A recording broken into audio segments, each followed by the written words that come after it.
Hampton Roads has a long-running high school and college sports tradition. It's time to give them the spotlight they deserve. This is 757 Saturday Sports Talk. Here is Matt Hatfield. Hampton Roads has a long-running high school and college sports tradition. It's time to give them the... This is 757 Saturday Sports Talk. Here are Matt Hatfield and Coach Ed Young.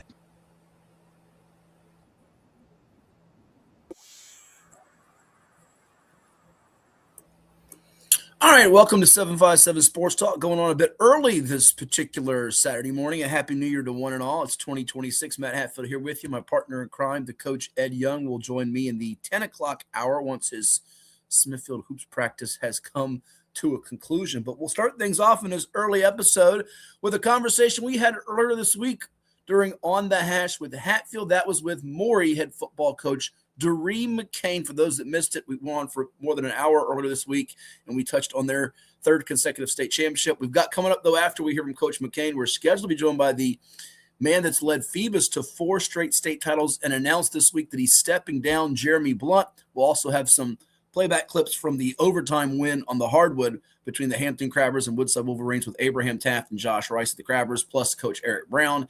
And we'll close things off with NFL picks. So stay tuned. We've got more coming your way. It is 757 Sports Talk right after this on Cova Sports TV. Hampton Roads has a long-running high school and college sports tradition. It's time to give them the spotlight they deserve. This is 757 Sports Talk. Usually it's Hatfield. That's why I try to tell everybody, get on Hatfield. He is the legal scribe, the talking head that knows all this, puts the whammies on. We do things different on this podcast. That's why we're rated number 3 in the state. You got Play-Doh? Get out of here! We got people all over the globe watching with us. Sitting in a phone booth with you would be very... we got to have your own phone booth. I'm not sitting in a phone booth with you. It is 757 Saturday Sports Talk here on Cova Sports TV. Make sure and subscribe.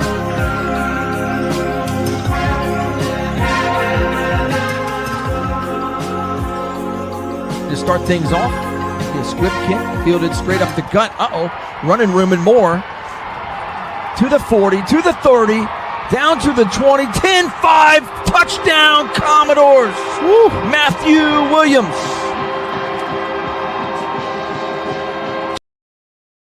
Up. If you're Maury. Pretty nice start to a state.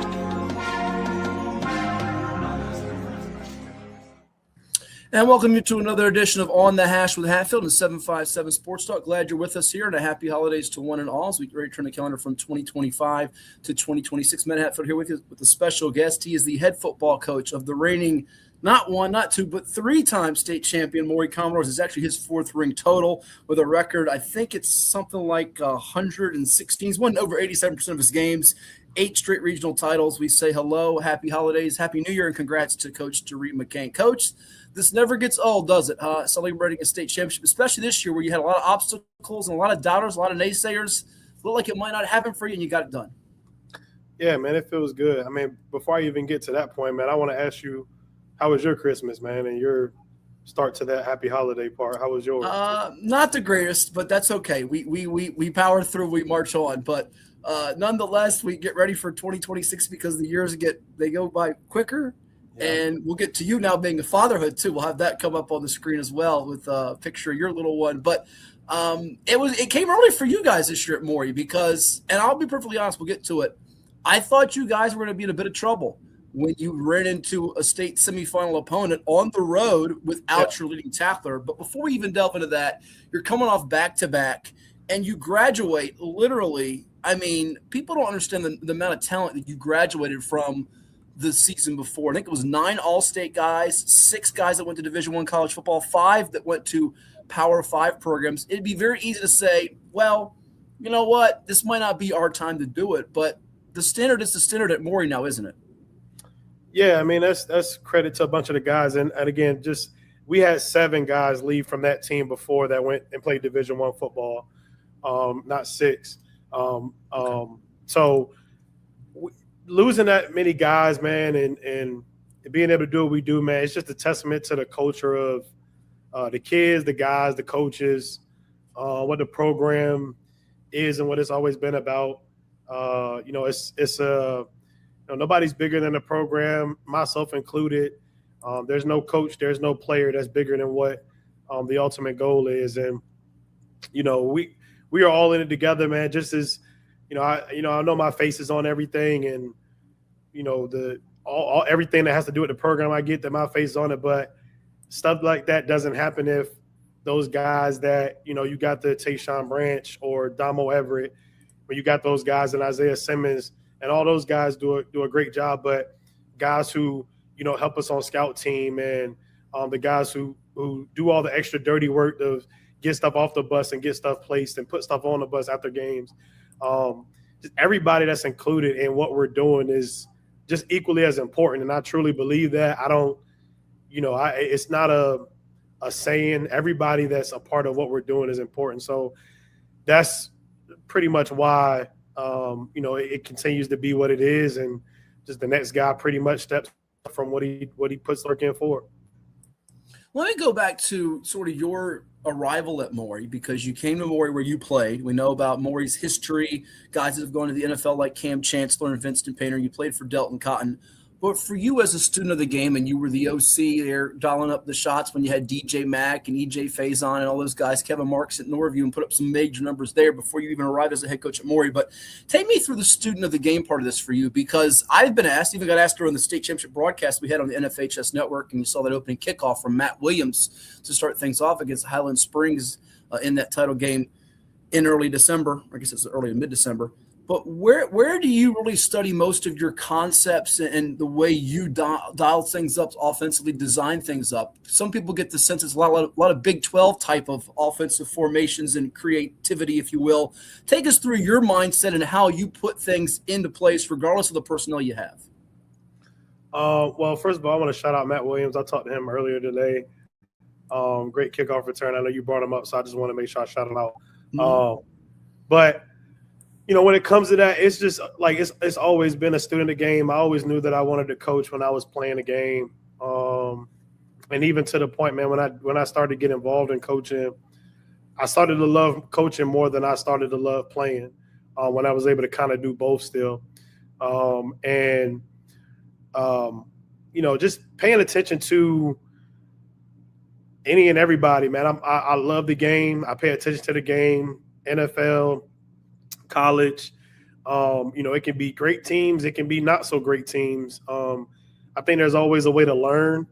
There's a bunch of clinics and coaches that I sit down with over our off time and off season, just trying to figure out what can fit, what can't fit, what we can do, what we can't do, and just making it gel to the guys that we have, and not trying to make football hard. I mean, I guess it may look complicated to people outside looking in, but I want to make it as easy as possible for the guys that are here and for the guys that are on this new team. I say it all the time. Like, I never tried to make Torrey's team Keandre Lamberts and those guys' offense. I never tried to make, Damo's offense into what Torrey's offense was, and whoever else would have stepped in at quarterback if Matt would have had to step in at quarterback or whatever. It's not about trying to make those guys, the other guys, trying to make LeBron into Keandre Lambert-Smith. It was never going to be that. So it just comes from clinics, just a long time of paying attention. I've always been a guy since I was even playing here in high school, of just always taking notes, keeping stuff throughout the years, always – as much as I was a game plan studier when I was in high school and college for our own scheme and what we were trying to do, and just being a student of the game then, it was always in the back of my mind of being a coach in the long run. So just kind of taking my notes then when I was 16, 17, and even when I went to college when I was 19, 20, 21, just still kind of taking those notes from people that either came in to call offense, that were head coaches, and all of those different trees and different people that I learned stuff from, just pretty much just kind of stuck with me and just make it into my own. I didn't create or invent any will or new things. I just, what I did I did a good job of paying attention. I'm gonna just say that. I did a good job of paying attention. Whether it was good or bad, I think you can learn from both situations. So it was just taking it, paying attention, man, and just making it my own and just putting people around me that are able to pretty much help me do what I do, man. And it's a bunch of people that help me be what it looks to be. And I get that I'm going to get the end name or praise of everything, but it's some people around me that help me do what I do. No, I can appreciate that. You're being honest with it. And let me quick follow up before you then dive into your journey here, the team, the players, and this whole Maury 2025 campaign. So for you, where do you think you evolved most from year one as a coach to just finishing up your 9th season? My gosh, you've been doing this 9 years now. I'm really getting old now, as are you. But and 8 region titles, the 4 state championships. Where do you think that acceleration or evolution came the most for you? Was there a part that you kind of look back at and say, this helped me move forward quicker? So I would say just that's a great question, Matt. I would say that I became and from the start, from then to now, really just staying consistent. I think the biggest thing that I've learned is, don't let the success, change what has always worked and what has been. And I think that's the biggest thing that I would say that I kind of live by. And to kind of answer your question, I think it kind of ties into what you're asking. The success of, first of all, I'm a guy that cares less about any type of self awards, attention. That stuff, it doesn't really do anything for me. I'm not really looking for how does this benefit me guy. That's not my personality. Staying grounded to what it's been and what it took to build what is built and not changing. Obviously there's a difference between like evolving and trying to make sure that, when I say that no team is the same as last year or this team is going to be different, you want to try and evolve with some stuff and tweak some stuff that fits this team more than that team or that stuff less than this team. But as far as like what the standard is and what it's been, winning one championship wasn't going to change the mindset, the goal, and what the vision is. And winning 2 championships wasn't going to do that, 3 and 4. And even now, there's been no, relax from now 3-peating and winning 4. There's a goal at hand. And when we get back and have a conversation with the guys, we got a new goal and what we're trying to chase and get. But it's not getting comfortable in the situation or with the success. That's never been me. And I'm glad the coaches that I do have on the staff right now, because they pretty much have the same mindset of just not letting the success, get to you. And everybody that's on the staff right now, I feel great about. I feel like we're moving on a mission. And, those are probably the biggest things to answer your question. I know it's maybe not exactly what the answer that you're probably looking for, but that's kind of what I felt like has kind of kept it what it's been and what it's going to continue to be. No, I know you didn't reinvent the wheel, but the wheels are always turning, I think, in your mind to keep preparing for what might happen or what could happen next year. I think that's a big deal. Before we take a quick 1-2 minute timeout and come back with more on your season, I want you to hit on the offseason, how important it is for you all at Maury, because you do 7-on-7 passing league over there at Powhatan. You go to Old Dominion and you're grooming in a new quarterback who you knew had ability, but you brought back some veteran wide receivers. Certainly LeBron Bond goes to Indiana, but Javon Wiggins, who's on our screen there, who's headed to William and Mary, Damon McDaniel Jr., who was a big key cog for you going to NC Central as well. And then also Elijah Moss Williams, who's going to James Madison University to play his college football, we think. So that's what last I've heard. You can update if there's something new on that front there. For your new sophomore triggerman, Indamo Everett, who put up some amazing numbers and got state player of the year. Some wondered about the quarterback position. Oh, my goodness, Torrey Newkirk leads. And I know you took – I don't want to say this and offend you or say the wrong words, but it felt like in watching some of your interviews with some of the TV stations, people, a little bit of umbrage, like, hey, we've done this thing before. Just because Newkirk's now at UNC doesn't mean the whole thing goes in the crapper, but more than that, you knew what you had in Everett. You knew what you had in the wide receiver positions. Tell me, at what point did you feel not so much fine, but all right, we're ready to be or making progress? Was it not even until game one? Was there a point in the offseason where you said, all right, they're starting to get what we want? Yeah, there was a couple times in the offseason where you saw what the guys can be and what they can do. First of all, to just touch on Damo Everett, I think he was the biggest question mark for other people. It was pretty much the same thing before Torrey Newkirk, became who he became. I think it was somebody that nobody knew about and didn't know who was next. And he goes 2 years straight and does what he does. And that's all credit to that kid for what he did. But we knew we had Damo in the back pocket. We were glad that he wanted to be here. I'm glad that I have him. But that was probably the biggest question mark in our all season to other people. It definitely wasn't a question mark to nobody on our staff, and especially myself. I probably got that. That was probably the biggest question that I had probably the most in the off season was about Damo. And there was never any doubt that I knew what Damo could be and what he can bring us and who he could be. There was never any doubt, and there's still no doubt. I know what he's going to continue to do, and I know what he will continue to do.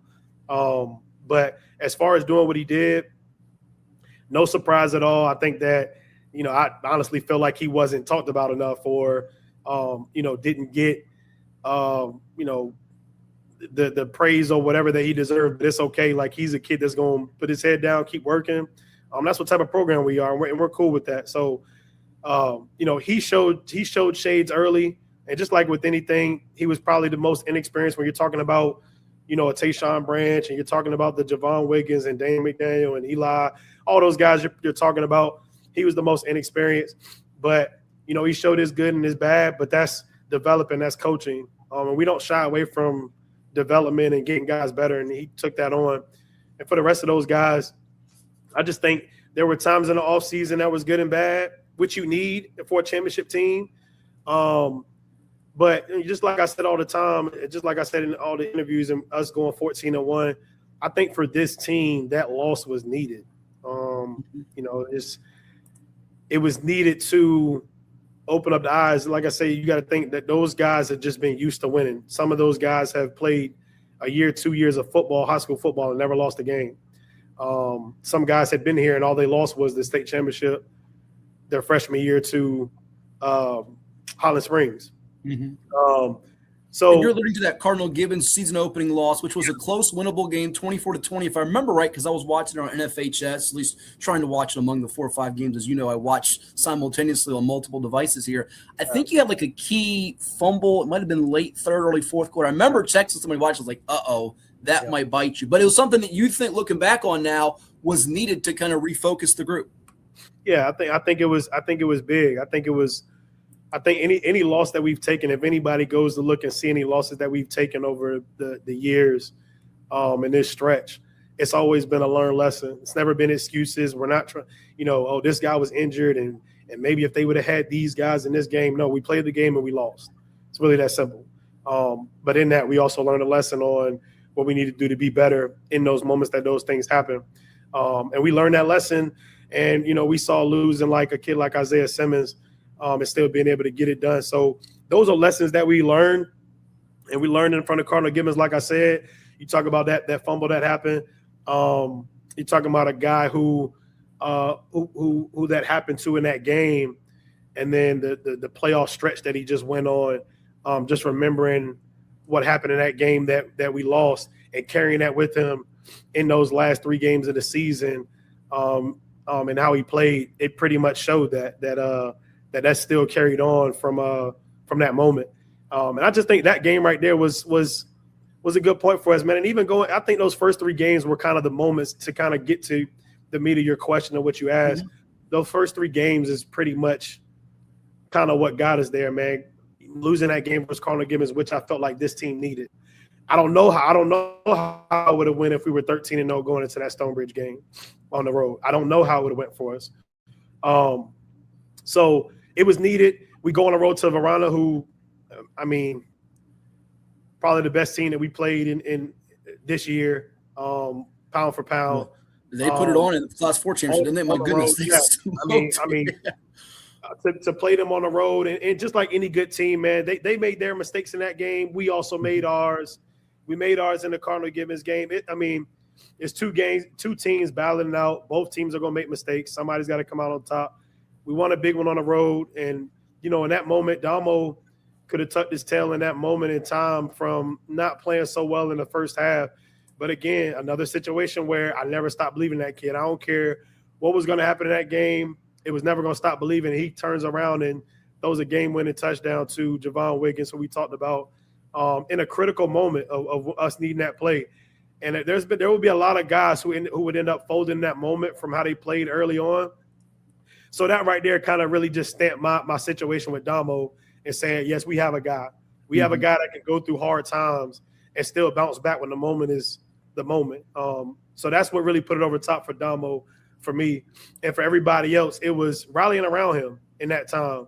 And then going to Bishop McNamara and guys, battling out in that game. I think that was a 3 overtime game and just, not losing ourselves and just still trying to find a way to battle and fight. Like those 3 games pretty much told me, okay, like we really got the team to do it. Let's lock in. And to my last point to your question is, I think that's the moment when after that Bishop McNamara game is when I sat down with the players and the coaches across the board. And I just, told everybody across the board, like, listen, if comfortability is in you and you're going to bring it into this program, it's going to get uncomfortable for you over these next few weeks. I just got to be honest with you guys. And that was coaches and players. And for some guys that understood the message, they turned around the comfortability and got it right. And there was a lot of guys, players and coaches that wanted to live the comfortability route. And I'm just not built for that in this program. I mean, there's plenty of other programs that are okay with comfortability and just kind of getting by.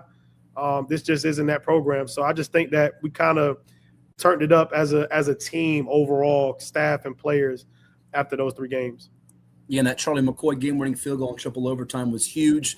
Before we do take a time out, like I promised, and I'll get to a couple of the questions. I see there's 1 or 2 already on IG and X and Facebook, and we'll let Coach McCain answer some of your interactive questions with us here on the Hash with Hatfield and 757 Sports Talk on Cova Sports TV.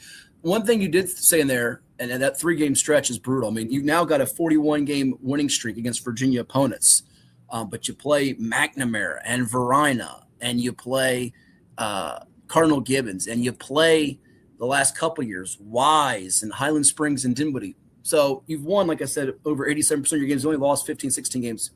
What loss in your tenure at Maury did you learn the most from? It would have to be 2 of them. Okay. That just stick out. I wish I could say 1, but definitely 2. Okay, tell me. The Stonebridge game, the state championship game. Super learned lesson in that situation that still haunts, that still carries, and that part of the program. I wouldn't even say me. That part of the program still carries itself. Even the kids who weren't involved in that, there's coaches and there's the state of the program that still kind of carried. So I would say that, and really that 18 year when we went up to Highland Springs, we played that game. At that time, we were a team that was kind of like our coming out party, but we still weren't there yet. We were a good team, and I think that there's plenty of teams and situations that end up being good teams, but we weren't ready yet in that moment in time, and we didn't make excuses. And again, that loss. Sat out there, took the loss, saw the other team celebrate, wanted to see all that, wanted to go through all of that. And I think that loss taught us the most, and we ended up coming back the next year, and that group with Lambert Smith and those guys just came at that following year and took care of business across the board. So I think those are probably the biggest 2 lessons overall in the program that I feel like that we've probably learned a lot as players and as a whole as a staff, and I think everybody would agree with that. We've got more coming your way here with Dyrri McCain, head football coach, the reigning 3-time state champion Maury Commodores, as they get ready for a quest for a four-peat. Yeah, it just ended, but they're getting ready for a quest for a four-peat when we turn the calendar from December to January 2026. We'll get his take on the playoffs, Region 5B. He did have a couple of guys from his coaching staff depart and what's ahead for the team, but also remember some of these key seniors that made it possible for them. You're watching On the Hash with Hatfield. Now this from our sponsors such as Town Bank, Chicho's Pizza. Back in just a bit. As a banker at Town Bank, we believe that people bank with people, not with banks. You're looking for an actual personal relationship, and that's what you get at our bank. You get that person that gets to know you, gets to know your business, is there for you. I think that is what motivates us, what drives us, and the idea that we are trying to serve others and enrich lives, I think is very true.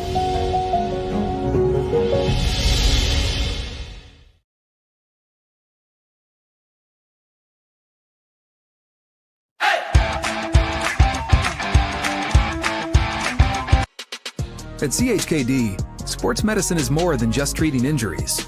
It's a whole team approach to caring for young athletes. With experienced physicians, surgeons, trainers, and rehab specialists here when kids and teens need them most. Our experts help young athletes prevent injuries too, with advanced training and conditioning programs that keep them in the game safely. CHKD Sports Medicine, where kids are more than patients and we're more than a hospital. What is more? Is it more reps, more strength, more stamina? We say it's all of that, but it's greater than just what's in the mirror. It's about improving your mental and physical health.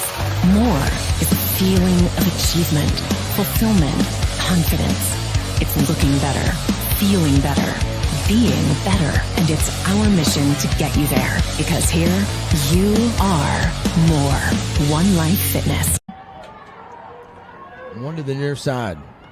Branch moves to the right, and he'll take the handoff again. Oh, this time Everett will keep it. He's got some running room. He splits the defense in two. Inside the 15, the 10, the 5, touchdown Maury. That looked easy. Damo Everett has wheels, folks. Not just a quarterback that can sling it. Here's the fake. They bite down on Branch, and why wouldn't they? Because he's a locomotive. And here's Everett showing, I can take it to the house as well. Doing so in those neon green shoes. And already Maury's up double figures. Not even 3 minutes expired in this Class 5 state finals at JMU. Back here with the head football coach of the Class 5 state champion Maury Commodores, Dyrri McCain, our guest here on the Hash with Hatfield. Like, share, and subscribe. Interact with us on Cova Sports TV or wherever platform you're watching, Virginia Preps, Facebook, IG, the X. We've got some comments. I unfortunately can't put all the IG comments up. I can put the YouTube and Facebook comments up, but look at _B Davis 14 wants to know, Coach, what them wide receivers going to look like for next season with a bunch of eye emojis. What them wide receivers look like for next season. You do have a couple back. You do graduate some, correct? Yeah. We got a couple back. I feel good about the group that we have coming back. And it's good when you got your quarterback back for another two. And that shout out to that guy, man. That boy looked real fast on that film. Damo, man, that was an impressive play right there by him. I'm sorry, I'm still stuck on that clip. Shout out to my guy. Let's real quick because we did this. You probably don't watch. I know someone in your family watches who, by the way, has got a comment for you in a second. But Coach Young and I on our 757 Sports Talk program, he referenced it from the Stonebridge game. What you do with your quarterback and some of the fakes, he saw it coming that was there for you in the championship round, and sure enough, it was. And why not? Tayshawn Branch runs this year. You talk about Damo, how fantastic he was. And my goodness, he was 58 total touchdowns this year. Branch accumulates over 2,000 all-purpose yards and really tore it up in the state semis against Stonebridge, which we'll get to, and we'll show a clip from that as well. So there's so many things defenses, even the best of them out there like Stonebridge's and Highland Springs', have to prepare for with your offense. Yeah, but again, that goes back to credit to the guys. I mean, and I don't want to keep sounding like a broken record with that. I mean, Damo has to want to be better. Damo has to want to pay attention. Damo has to be locked into what the situation is, as does Javon Wiggins, as does Eli, as does Tayshawn Branch and Damon McDaniel and Matt Williams and Carter O and Jaden Avery. Like, all of those guys have to be locked into what we are. Javonte Hughes, all of those guys have to be in tune to what we're doing. It's not a system where it's just telling a guy, hey, go out there and run a go route. So those guys, I got to give credit to those guys. And really from the beginning of time with, that Lambert Smith group, and even my time at Norview, man, honestly, with DJ Mack and Anton Ashby and Kayvon Lawson and those guys, I've been fortunate to just be able to deal with the unselfish group of guys who, you look at a Tayshaun Branch who can go anywhere and get 40 carries a game or this or that. I've just been fortunate enough for guys to, buy into the team ball, and it's just been benefiting everybody. There's been a bunch of guys who have left our offense and have been able to play next level football at a high level. So for those guys to want to be able to do that is something that I'm fortunate to have. So, I mean, I get it, but those guys still got to want to do it and still want to be a part of being a team. We got a question on the YouTube out there from Melinda McCain. Coach McCain, does your mom push you as hard now as a coach like she did when you were a player? Well, that's a good one. I like that one. No, my mom's probably actually gotten softer now that I'm a coach. She was definitely harder on me as a player. She was that mom that you were going to hear from the stands. When I was a player, it was just kind of one of those things where, like, you were going to hear her in the crowd when I was young as a player, and that's just who she was. And she was going to let everybody know that was her baby. Number 5 was her baby. That was going to be known in the stands as a player. Now she's gotten a little bit soft on me as a coach, and probably more so because she knows the time that I spend with this and for the guys and with the guys and just everything that has to do with the program and do with the program. But she's definitely my number one fan. She's been that since I was a player. I can always count on her being in the stands around. Even when she's not there, she's on NFHS every Friday. If we're playing on Saturday and she can't make it, she is in front of the screen any possible way she can. I love her. She's everything to me. She's definitely always been a support system for me from the beginning, all the way through my time as a player and a coach. So I'd be remiss if I didn't shout her out. I'm glad she chimed in here to ask a question. And I love her, and yeah, that's mom. We appreciate that. She might not even know we were doing this at this time. She probably got the notification when we went live and said, oh, I'm going to ask a question. So I appreciate her doing that. And speaking of which, as we stay on that theme of family and mom, Mother's Day, it's holidays. So we throw it to you now. How has fatherhood made the adjustment for you as a coach? There was a neat article in the Virginia Pilot that Larry Obama did on you, as well as Tyler Noe. He's got a newborn over there at Cox High School in Virginia Beach. The time management piece is always such a challenge for everybody, whether you're a coach and you got kids or not. So take us through what that's been like for you this year, because it's different from your last couple of championships where you got a newborn. Yeah, man, it's been cool. The experiences of just fatherhood alone outside of football, it's been a little bit of, I'm a guy that takes advice. And like I said, like I've always been a guy that was writing notes and doing those things as a player and a student of the game, like when it comes to football. And it's been the same thing as like with life and just parenting and everything else. It's really taken my own life lessons, other people's life lessons, and what they kind of tell me. I'm never, if people are like, oh, I don't want to listen. I don't want to hear this old guy talk to me. I'm more the guy that like, well, this guy is experienced in life, is experiencing what he's doing. So what can I gain from him, or what can I learn from him that I'm going to be able to either know how to handle that situation when it comes about, or how to handle it. And that's pretty much what it's been with fatherhood, man. I mean, I got some good support guys. My guy, my guy Bryce that coaches with me, very close person to me, told me a lot about what it was going to be as a father. And some of the stuff you actually don't know until you actually are in it. You can be told about this and that, but you actually got to be in it to kind of realize what it is. And it's been cool, man. I mean, it's a good feeling when, before then, you can have a bad practice, man, or things just don't go well that day. It can, maybe the day just wasn't what it was and whatever. But like, he has no clue about anything that happened. He doesn't know that I was just getting on Damo at practice, or I just got finished getting on Tayshaun Branch for what he wasn't doing at practice, or what Eli didn't do, or what Matt Williams didn't do, or whatever. He has no clue about any of that stuff. When I walk through the door, he just sees Dad, and just like that smile, like he has this like open mouth like smile that I can just still see right now, even though if I'm not in front of him, that just like it clears everything that's kind of going on,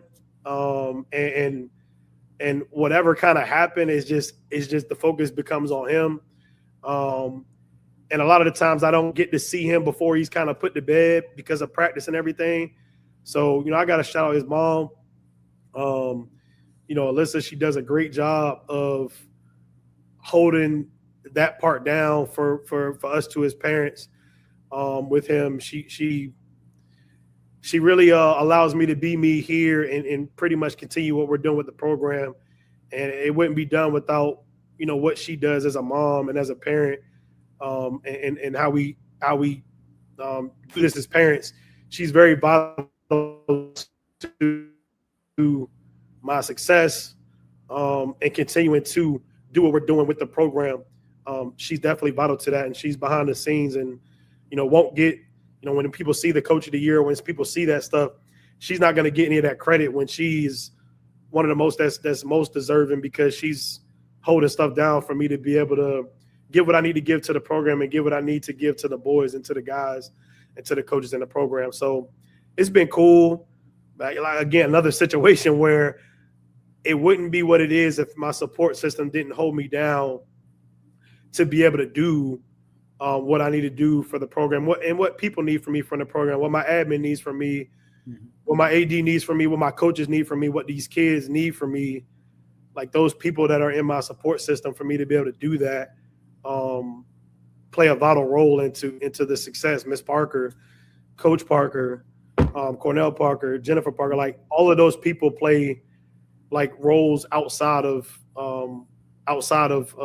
football and this parenting part that got added to this year. But it's been fun. It's had its hurdles and everything like that. Anything with success is going to have hurdles, but it's been fun, and I appreciate my support system. Yeah, absolutely. You've got a great one with the Parkers, and no doubt about it. Your principal, Karen Berg, your initial AD and Ed Boyd, and now your current AD and Tommy Staples. Let me ask you, Coach, there was 2 games before you got to the state playoffs that stick out to me. One I was at live, and I wasn't sure I was going to go to it. Ended up seeing 2 eventual state champions square off in Norfolk, you and Lake Taylor, and it was a 14-all game into the third quarter, 77-yard touchdown run from Keon Johnson. We just spoke with Hank Sawyer last week about his state championship, which was a wild one for him. He's got 4 rings now, just like you got 4 rings.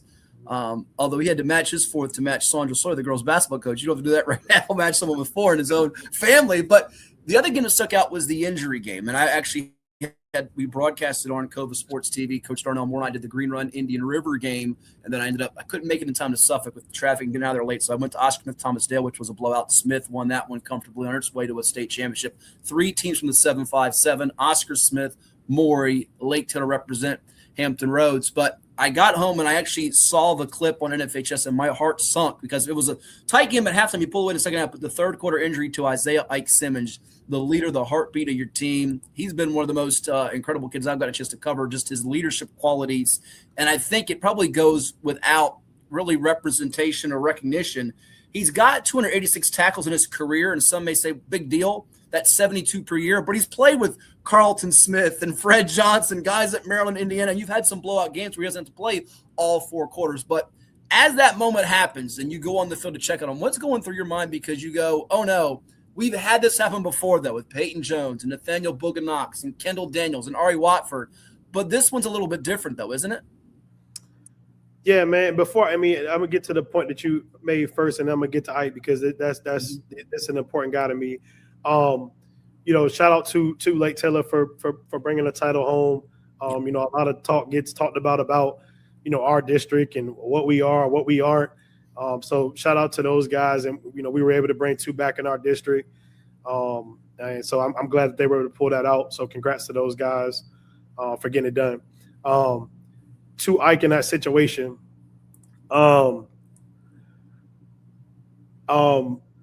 You know, at first, you know, just thoughts of a kid who is one of the most important and one of my most favorite people that I've probably ever come across to coach. There's so many high praises I could talk about Ike. You know, and everybody sees him as the player. Like, and you know, we were in those region meetings and state meetings. They just talk about who he was as the player. And I just see a guy who's came a long way from, you know, freshman year of like you said, being a freshman starter for us, and having to step in for 4 guys that we had that were dudes. It was a lot of thoughts that just happened that played out in that situation, that moment. He's the heart and soul of our team. He embodies everything that you want, as far as a leader, as far as a player on your team. I mean, not only is he, you know, people would argue whether or not he's the best player on our team, right? Then you're talking about a guy who outworks everybody. Then you're talking about a guy who just has a mentality to get things done. He's a great student. I want to say he's like a 3.7 kid or something like that. Student of the game. He wants to know why. He wants to know every bit of details on both sides of the ball on what's going on. He's a great person to women. He is a great person to his family. Loves his family, his sisters, his mom, his dad. Just this kid is, and I haven't even talked about how fast he can run, how much he lifts, like the tackles that you brought up, like all of that stuff it's all plus. The person that this guy is and who he was to this team is everything. And it's crazy because I got my own speak of how I feel about him and how that situation played out. And I think I actually teared up a little bit when he ended up getting carried off, only because like I know what this kid put into this team in this situation, like not only for himself, but who he had to be for his team this specific season to carry this team. I know what he put in. So, you know, it was a situation where I felt bad for him, but I had to quickly remind myself that, you know, the man upstairs makes no mistakes with situations and timing. So I have to trust that it's for the better. That's not my judgment to make or put him through. But it's hard to see sometimes. I'll be honest to say that it's not hard to see sometimes. So that was that. But even if you look at the guys, the kids, we're talking about being like the heart of our team, man, right after that, we got a huddle that I think all the guys, I want to say Dan McDaniel led the whole team in a prayer as Ike is down.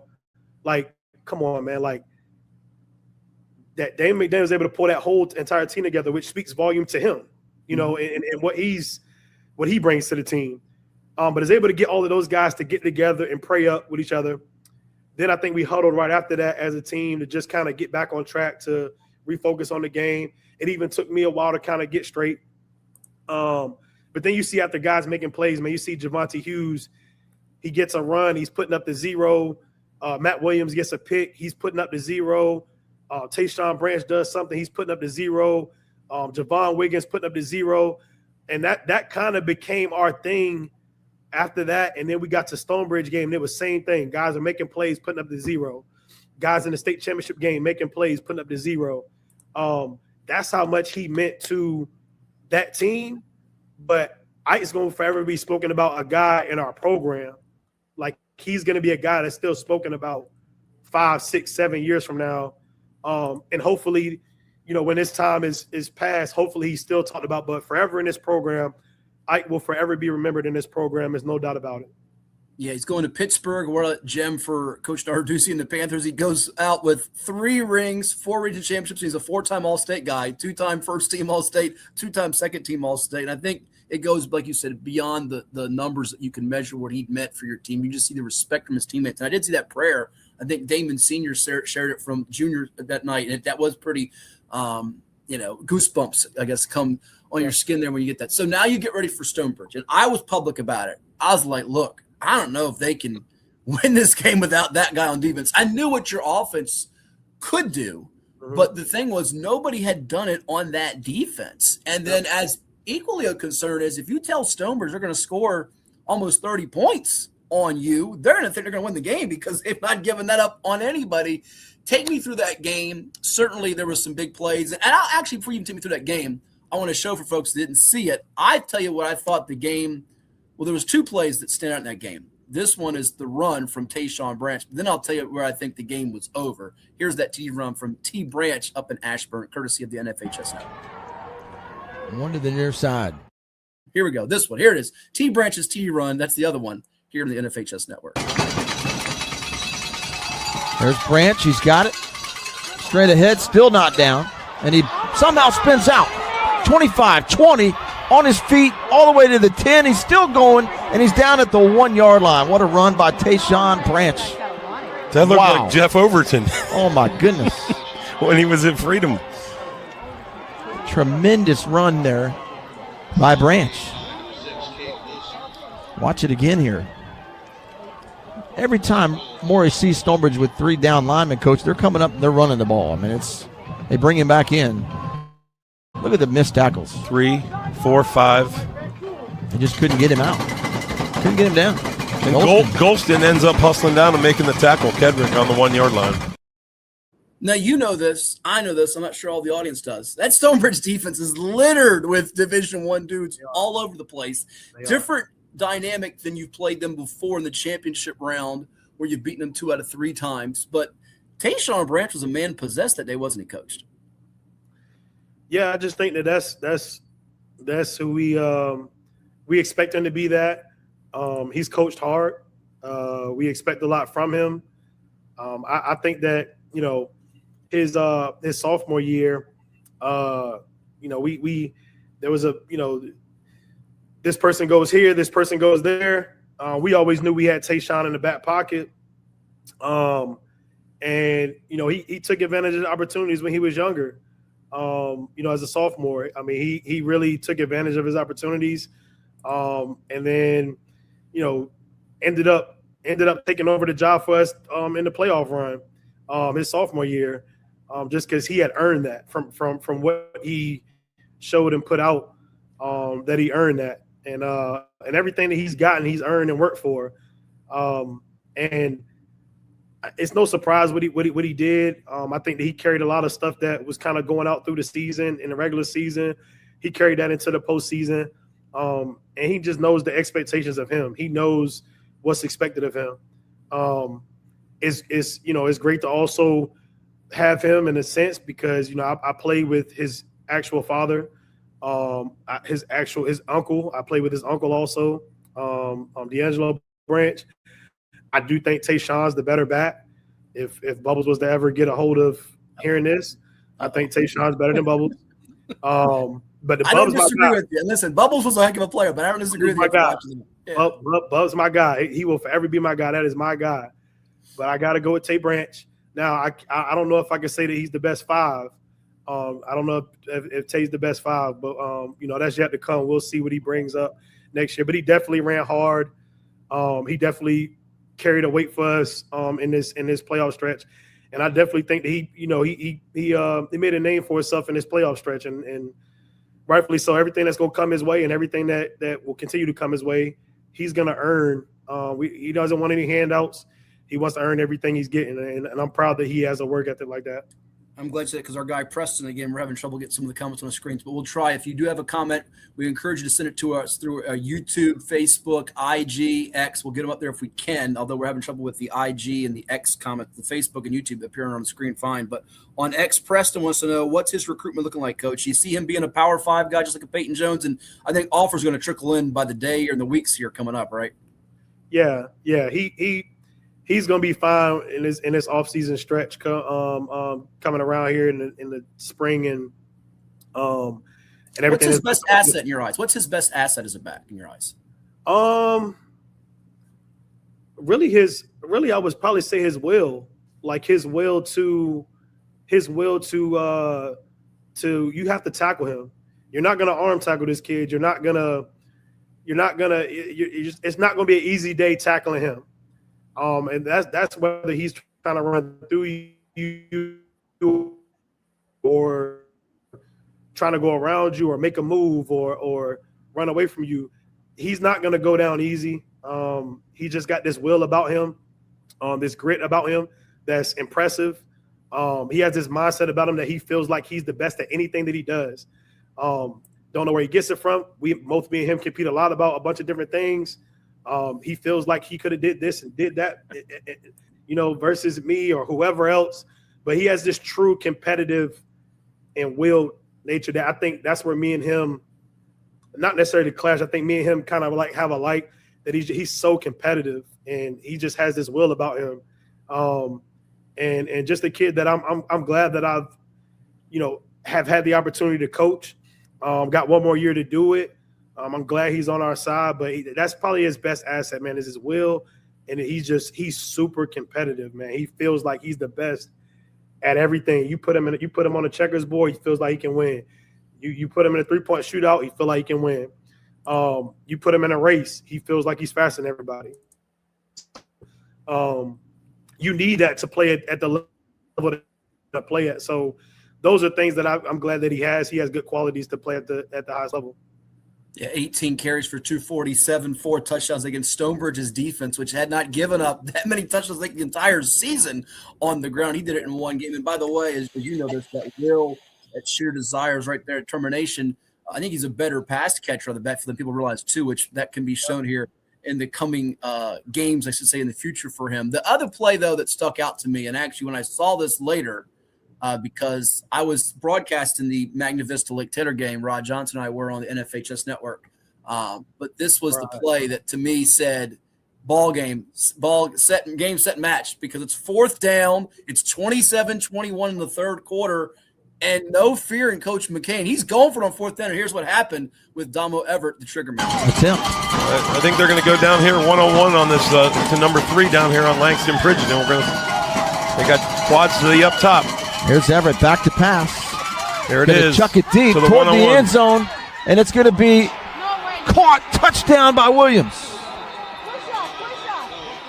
And did he push off? That's the question. I thought it was defensive pass interference myself, but we'll see in a second. Official. There's a flag saying now. It's going to against Stonebridge. Let's watch the play. Watch the replay. We get it. I told you they were going to go one-on-one to the backside here. They had one-on-one. Not much really for either side. The hands on, no. But, I mean, there was nothing offensively that was pushing off. Yeah. Coach R.J. Windows there of Independence saw it with Andy Hazel McCall. You knew it. Damo knew it. Matt Williams knew it. Stonebridge didn't. 4th and 15, Coach, though. Pretty gutsy, ballsy, whatever people want to call it. But I'll tell you this, you've been watching a lot of those guys in college and pros doing that, and you had the ultimate confidence and faith in your guys to get it done. They did. Yeah, I think it's a couple things that stand out in that play and that call in that time. I think that, you look at, and I talked about it earlier with Damo Everett, you look at him in that Verona game and, he struggled in the beginning and then, found a way to get it together late in the game. And like I said, then we knew that if he can go through that, then he's going to be able to go through the tough times that we'll see later.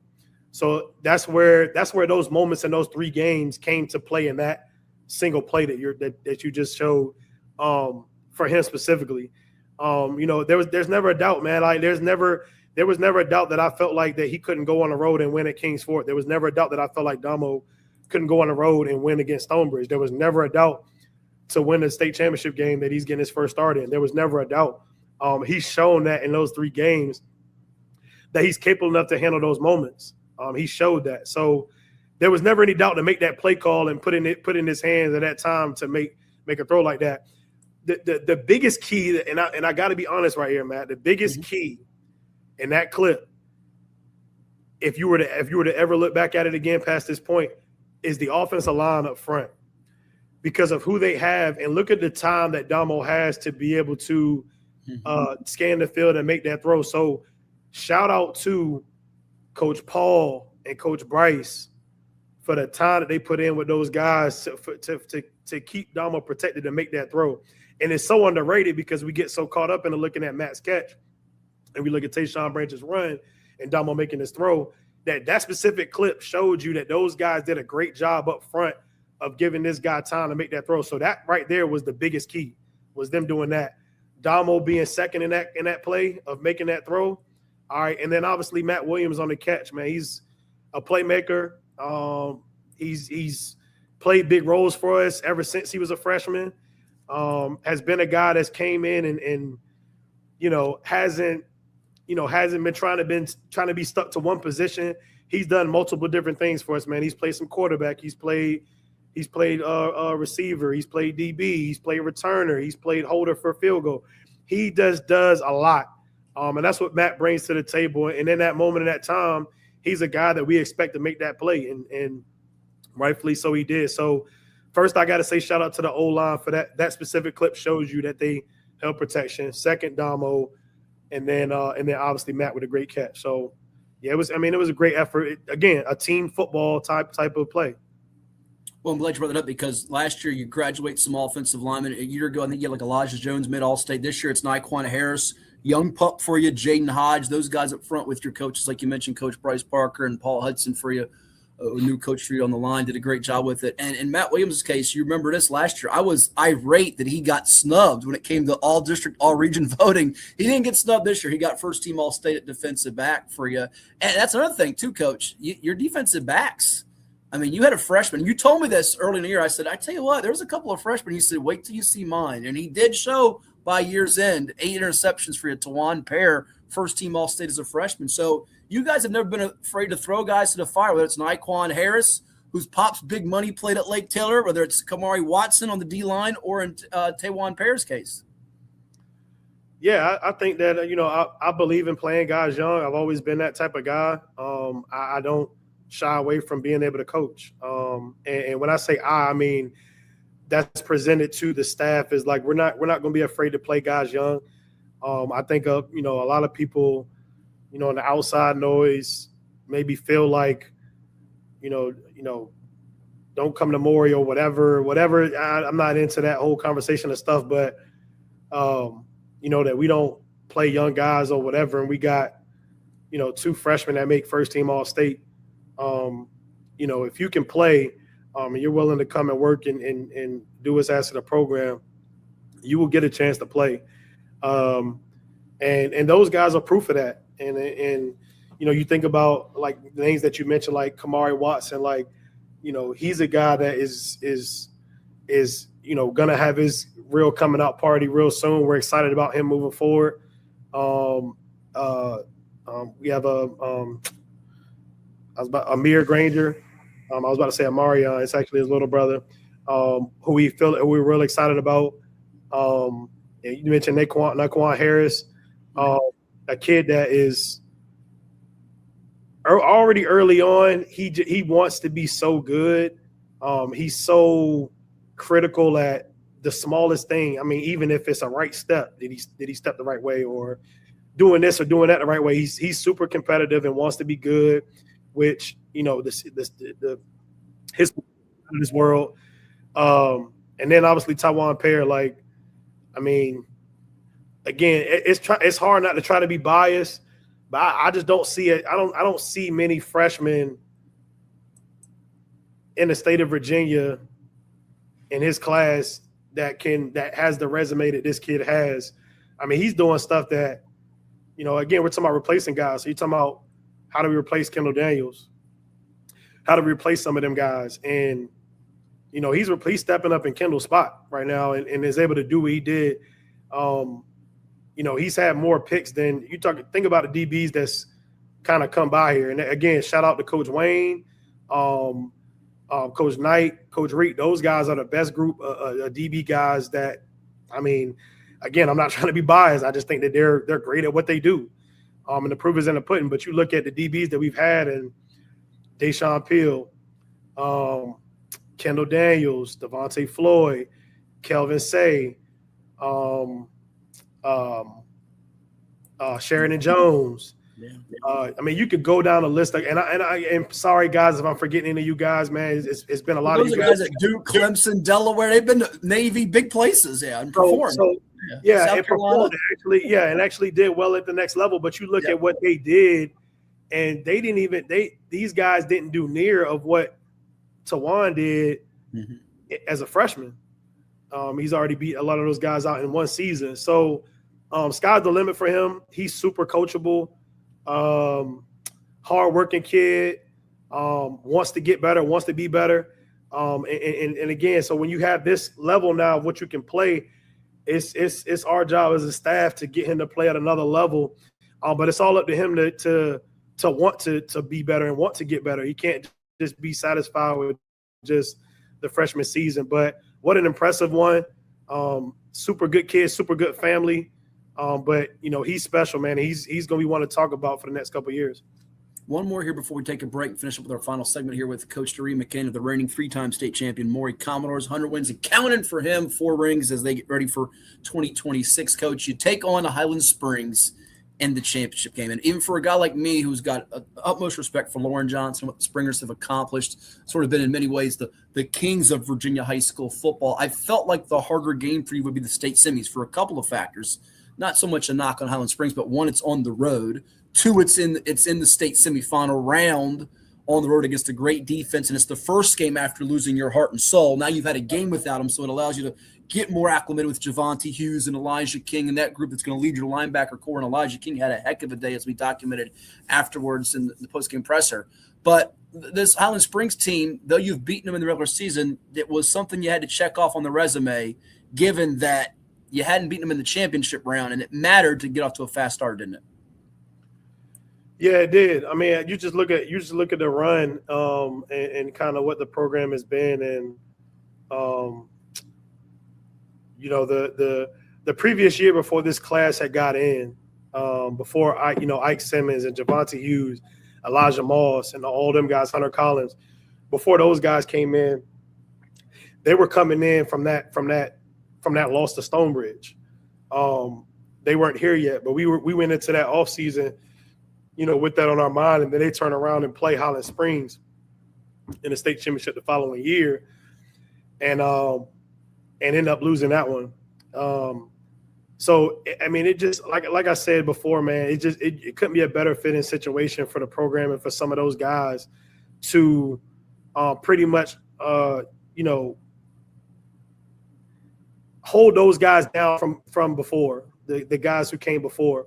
Like I said, they were coming into a situation that, they didn't experience that loss of Stonebridge, but they were able to go to Stonebridge and get it done. And, and we talk about program, Ike and those guys' mission wasn't just to win it this year for them. It was making sure that they hold down the Peyton Jones, the Kelvin Says, the Booger Knox, like all of those guys, wanting to hold those guys down from what they came into. And even, Highland Springs, we talk about the standard that they've been on and who Lauren Johnson is as a coach. I mean, his resume is stamped. I mean, there's not many people that's going to have the resume that he has. And that's just point blank period out of respect. There's not too many with the resume that he has. And to get this matchup at that time and at where we were as a program, I mean, like I said, a lot of people didn't expect us to be here. We're losing out on 7 Division I cats, 8 if you include Ike not being able to perform and play. Most teams, you're gonna kind of put that into a team going into a down year or a bad year, and whatever that bad year looked like, 4-6, or whether it's losing second round. I just don't think that off of losing that and then the first 3 games, I felt like it was talked about and looked at as we weren't going to be there and get it done again. So it was great to get this matchup with those guys to take the next step in this program. And those guys got it done, man. It was good to get off to a good start. Matt Williams started it off. And then from there, I think our defense got a stop. Damo did a good job of pulling the ball and getting into the end zone. And then from there, man, it was just the defense was playing lights out. Like you said, Elijah King played big. Again, another guy who we knew we had But now he had his opportunity to showcase what he can do. Pretty much, like I said, like a Tayshaun Branch. Like you give those guys the opportunity to show themselves, and they end up taking advantage of opportunity. So, it took a team effort, man. A lot of guys stepped up, man. Isaiah McDaniel played big at the corner spot in the game. A lot of guys just kind of. Kobe Marshall's another guy. He got hurt. Marshall, oh my gosh, man! Like him, he played huge, man. Javonte Hughes, another kid that has played with the JRs and the Ike Simmons and CJ Smiths. So I feel like even him and Matt, I feel like didn't get the credit that they pretty much deserve in the past seasons of what they did production wise. But I'm glad they were able to go into the off season with that on their mind, put together the work to be able to have the resume that they have. Guys like that just showed up, man. And definitely 7, man. Javonte Hughes, like he really showed up all year and really showed that he belongs and that he's one of the best players in our state. And there's no doubt about that. No question about it. I think he just finished like a tackle away from what Ike had this year, and he had a heck of a year. One more before we go to break here, and then we'll finish up on what's ahead for the Maury football program and get Coach McCain's final thoughts here. J.C. Rogers wanted to know on the X. Again, apologies I can't get your comment on the screen. How different was it preparing for Highland Springs compared to Stonebridge? I think you talked more about the scheme and personnel. How different was that for you? It's an interesting question. I'm curious what you think on that, because they're both great, and you've been used to playing one and the other almost every year during this run here. I know people get caught up in the 7-5-7. For years that first it was Lake Taylor in the district. Are they going to beat them, or who's going to beat who? Then in the regional areas, can a Warwick or Kings Fork or a Green Run or Indian River take down Maury? Really, when it gets to December, we know it's going to be the Commodores taking on the Springers or the Bulldogs at some point. Yep. Yeah, it's pretty much been that. It's two different teams, they bring two different situations, scenarios. You're talking about, the team, the Stonebridge team. I mean, they have I want to say maybe like 6 Division I cats on their defense alone. We're not even talking about on their team. They have like 6 Division I cats. So They bring a different scheme. They have a different offense. They have a different defense than what Highland Springs plays. So when it comes to that, it was different. The two coaches are different. There's not really history there between our team and our staff with Stonebridge's new staff, because I think last year was his first year. And I don't know if those guys didn't make it that far. I don't know if they made the playoffs. However that played out, we just lost in the region semis to Riverbend. But correct, they were a much different team this year than last year, and of course under Mickey Thompson, no doubt. Yeah. Yes. So it was just a different situation. Highland Springs, familiar with the staff. There's familiar history. They know what we're gonna do. We know what they're gonna do. And it's almost like with us, Highland Springs, it's almost like a we might as well be in the same district, because it always just seems to kind of play on like they're like I said, they're gonna know us well, we're gonna know them well. Just two different teams, two different staffs, two different situations and moments. I mean, we had to go on the road to Stonebridge, who has obviously the more grasp of the crowd and the situation atmosphere.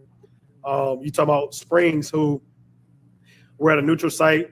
We're in a state championship game. It has its own different vibe and feel to the game. So just two different situations, but neither team, we could have slept on or went in half-stepping, because either we're going to end up in a game, or obviously we know, us coaches-wise, knows what it feels like for it to not go our way when it matters. These players for this program really don't know a lot of that, how that feels that way in those moments in games. But us as a staff, we know what that feeling is like, and we know what can happen. So two different situations, but two different teams, two good teams, two well-coached teams. We just had to come be better that day.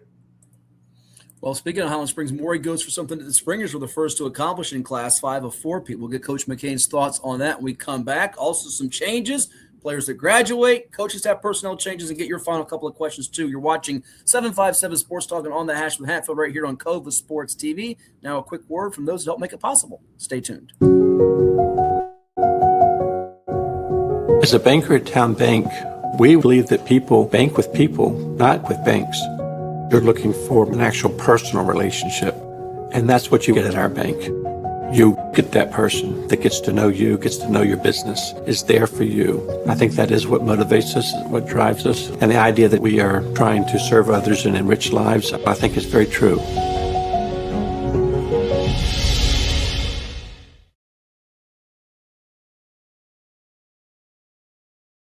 Kova Painting. We don't just paint, we transform spaces. Visit kovapainting.com or call 757-550-7357 and mention the Sportsplex for 10% off of projects over $1,000. Pain and Gain, your one-stop shop for all things field hockey. Located in Princess One Shopping Center, Virginia Beach, we carry everything you need on the turf, from black sticks, turf shoes, mouth guards, and much more. Try out your stick before you buy in our synthetic turf area. Pain and Gain. Embrace the pain, enjoy the game.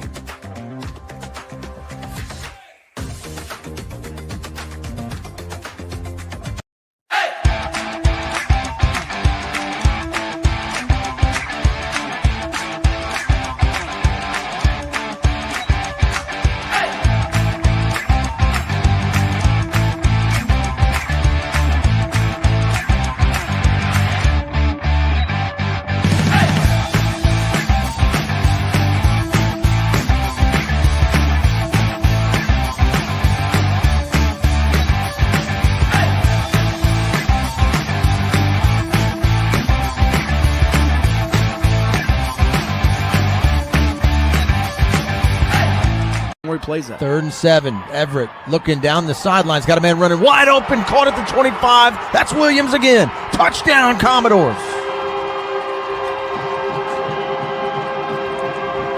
I think Matt Williams is having a party here in the state championship game. You see he's going on the go route, and he's got his man roasted, toasted. Touchdown, Maury cruising. Not even 6 minutes gone by. 64 yards to Painter. Bust.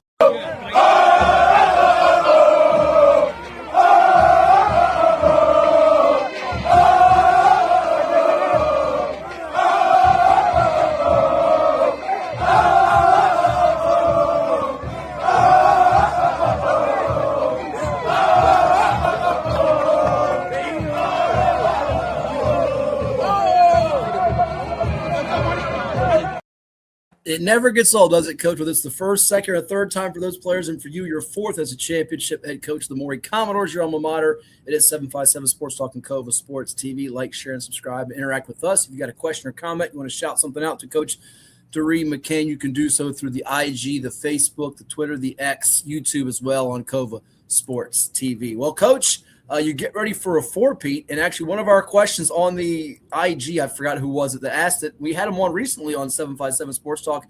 Your defensive coordinator has moved on to be the head coach of the Bookers of Booker T. Washington, former Lake Taylor All-Tidewater linebacker Mike Privet. You knew at some point that this might be a possibility for him to be a head coach one day, so now you'll lock horns with him in the Eastern District in 2026 and beyond.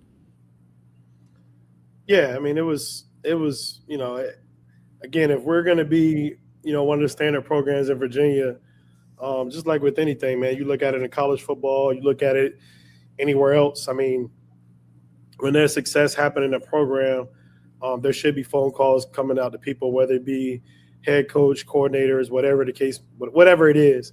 And that's been my job as a head coach, to make sure that that I'm helping guys prosper, those guys who have aspirations of being coordinators one day, that are position coaches, or coordinators that want to be head coaches.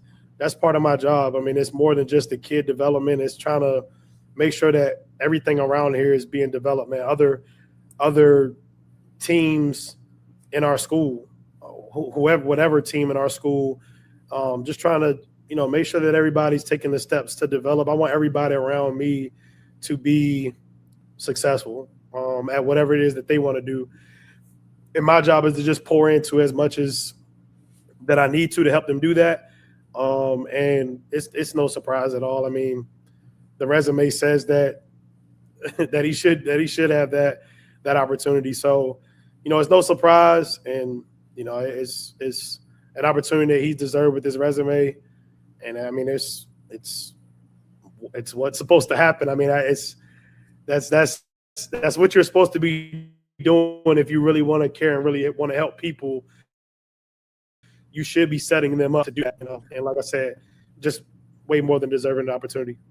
I know you're both looking forward to competing against each other, given how much you competed against each other in practice with the back and forth banter and junk talk, if you will. But I'm also interested to find out, because you knew this was a possibility for years, and I'm curious, how often do you get asked about, well, how much longer do you want to stay at Maury as opposed to taking an opportunity at the college level? Certainly one has to come your way that's attractive or fits your needs, desires, wants, if you will. You do have the new little one at home and things that are certainly changing in your life constantly. But how often do you get thrown at your way, especially after a three-peat and a fourth championship? Because I'm sure this is something that got thrown to Mike Smith at Hampton High, Jeremy Blunt at Phoebus after his four-peat.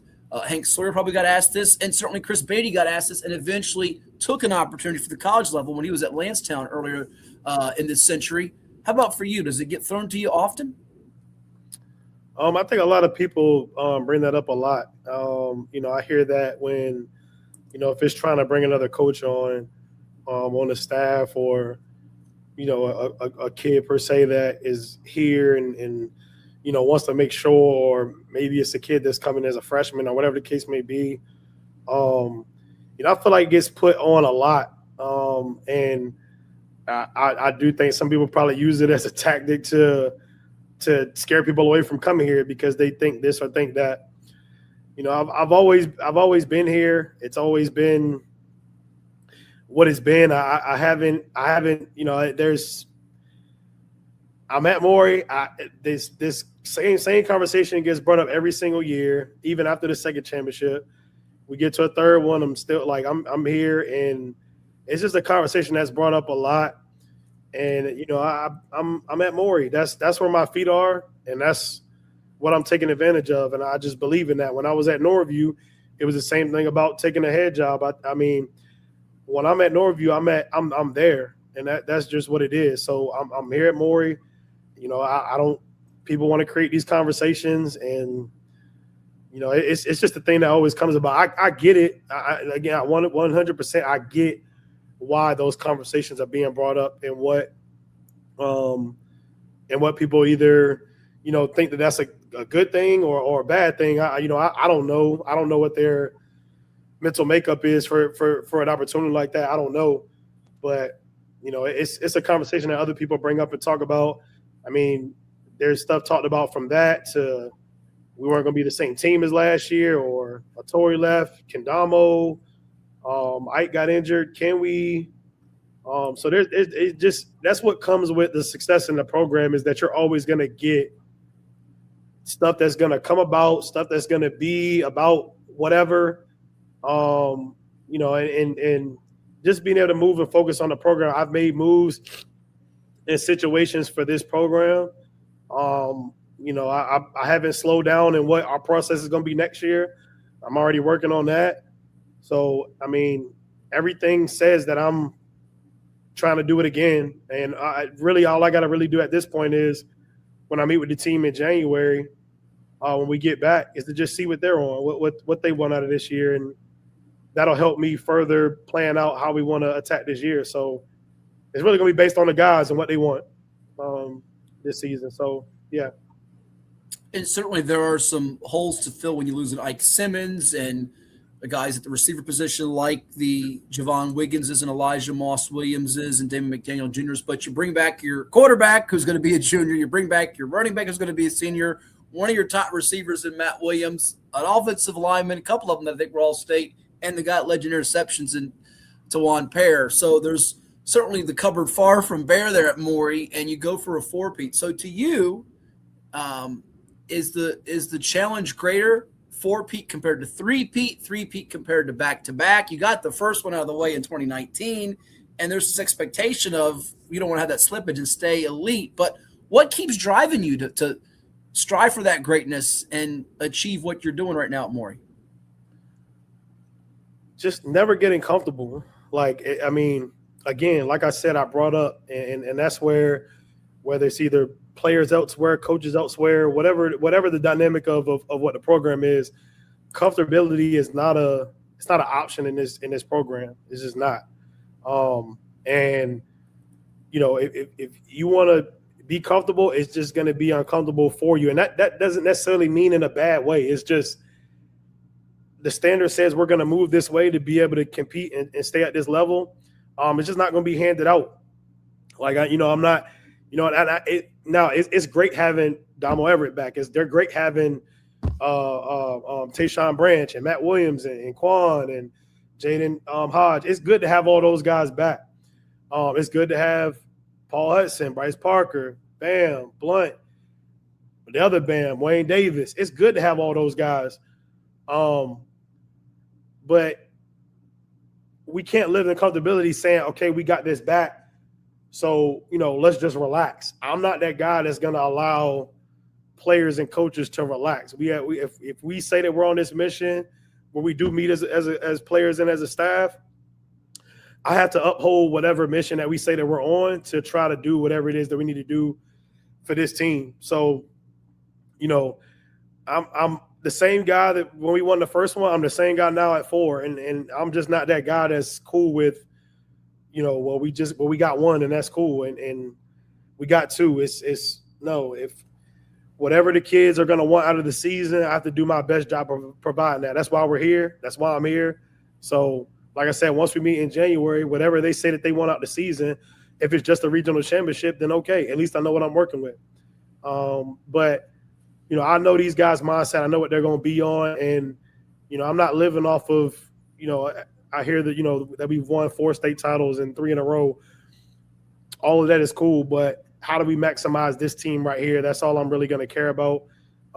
Everything else, I think if I'm being honest, I think I'll look at that stuff later on when I'm done. Like when I'm done coaching overall, maybe I might look back on that stuff and say, dang, we really accomplished this, we really accomplished that. But right now, if I do that, that's how we come up short, or that's how kids don't get the same opportunities of how we started this thing. So that's what the program is. That's what it's always been. That's how it's going to stay moving. And for those guys who got comfortable, it just wasn't the right situation for them. No doubt. And lastly, to finish up here with you, we thank you so much for the time. I'll squeeze in, I think, a couple more comments I have for you, too, on the program here with Dyrri McCain, head football coach of the 4-time state champion Maury Commodores, 3 in a row in Class 5 as they beat Highland Springs to win the championship in December at JMU after winning the title in a shutout a year ago over Briar Woods. As you look at the big landscape, I mean, people ask this to you every year, too. I mean, your schedule is a meat grinder every year, whether you're playing – Wise or McNamara. You got to go to McNamara this year. You'll host Farina, right? And then you will host Cardinal Gibbons. I believe that's how it is for the 3. And you scrimmaged in the past. I know Phoebus has been a team you scrimmaged in the past. People want to know, and you'll see it's state champion in your schedule. And Lake Taylor from the district who brings back a lot back. People want to know about Oscar Smith. The Commodores ever play Oscar Smith? And what's on the horizon for your schedule, I guess, beyond this cycle or scrimmages? Are you a guy that embraces any of those challenges coming up? And what's in front of this team? What do you put out there besides them trying to make history and getting a 4-peat because they won it, yet this team didn't go undefeated like the other ones did? Yeah, and I guess to that first point of like not going undefeated, I mean that's got its cool part to the story too. Only because there was true adversity that they had to go through to get it. I mean, when you have an unblemished, I mean, you go through stuff, but do you really? I mean, do you really learn about yourself after every win? I think this team had to learn itself and learn about themselves to be able to set this up. So, it's one of my special and probably my favorite one this year, to be honest with you. And it wasn't even an undefeated season, only because of what we had to overcome. And everything else, man, for the program. Like, I mean, our schedules have always said that we've been trying to, take next steps and do things that we feel like is going to be best for us moving forward. Trying to get these guys some different experiences on games, being able to travel, being able to see different things, trying to get different things set up, man. We got a college type program where it comes with a bunch of stuff, man. Study hall meetings, practice, blah blah blah, weight room. And just kind of adding factors of being able to travel, knowing what it's like to get on a bus, or even, hey, maybe a plane here soon. Some way, somehow of trying to create every single type of atmosphere that a lot of these guys will see next level before they get there, so they know what sitting together in a hotel room and eating a pregame meal is like, or breakfast is like. Putting your stuff on the bus, getting your stuff off the bus after a travel trip, going on a plane with each other, getting off of a plane, just stuff that's going to make sense for the program to be able to give these kids every avenue. Again, we're a public school, so, we're not private. We don't, we're doing football wise, but we don't come from much. We do a great job of fundraising. We do a good job of kind of doing those things, but just trying to give different avenues for these guys to see different things, to experience different things, different situations, just to try to give these guys every opportunity to see something that they're going to see or come across when they do get to next level. And a lot of these guys will have an opportunity to play next level. And some of these guys will get a lot of life lessons from what we've done in the program.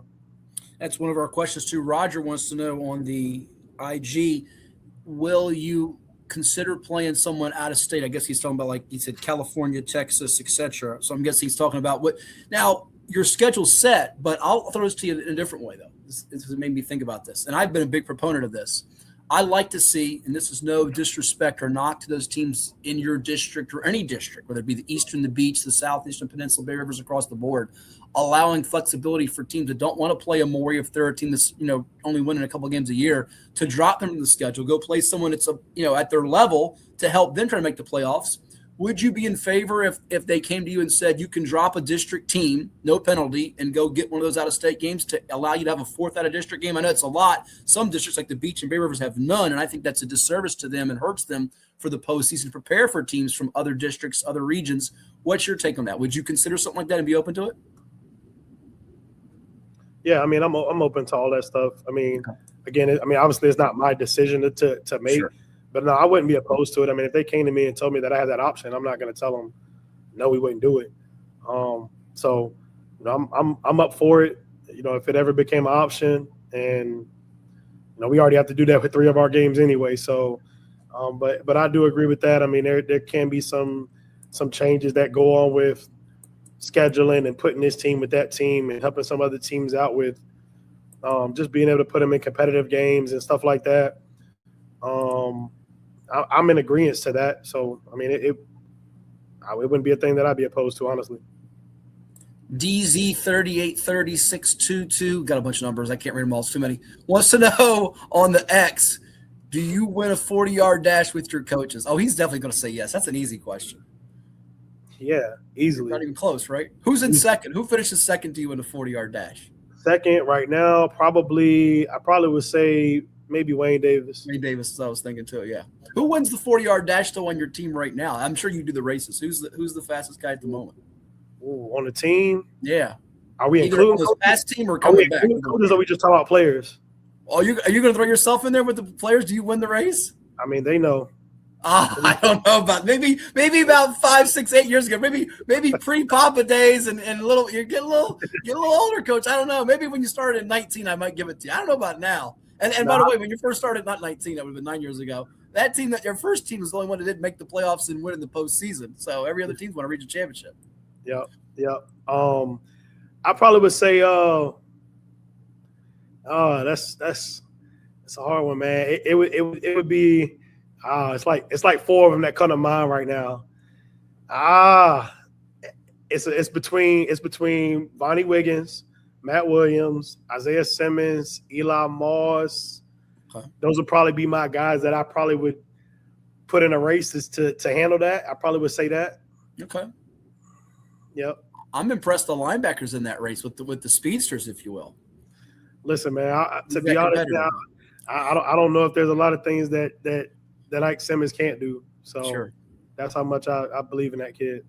Well, it should be a fun quest for a 4-peat as Maury will get it started back up in January. We want to thank you again for all your time today. Happy holidays to you and your family as you get ready for the 2026 new year. Congratulations. A heck of a job. 41 straight wins in Virginia. Now that streak's going to be expected to get to I guess that's now going to be something like 54 if you can run the table with that, because you do have 2 out-of-state games with McNamara and with Cardinal Gibbons. So all the best to you and your family, and we'll do this again sometime down the road. Catch you then.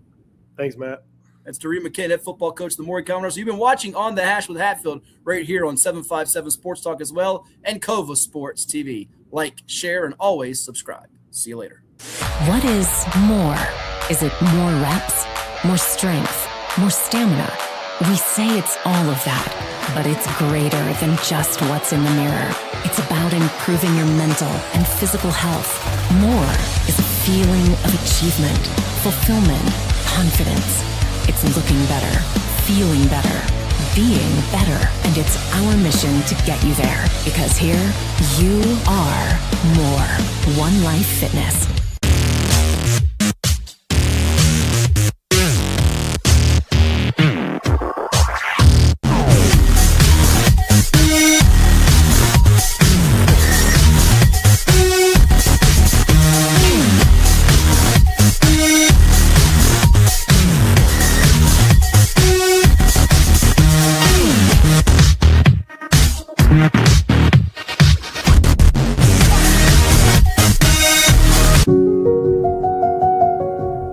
As a banker at Town Bank, we believe that people bank with people, not with banks. You're looking for an actual personal relationship, and that's what you get at our bank. You get that person that gets to know you, gets to know your business, is there for you. I think that is what motivates us, what drives us, and the idea that we are trying to serve others and enrich lives, I think is very true.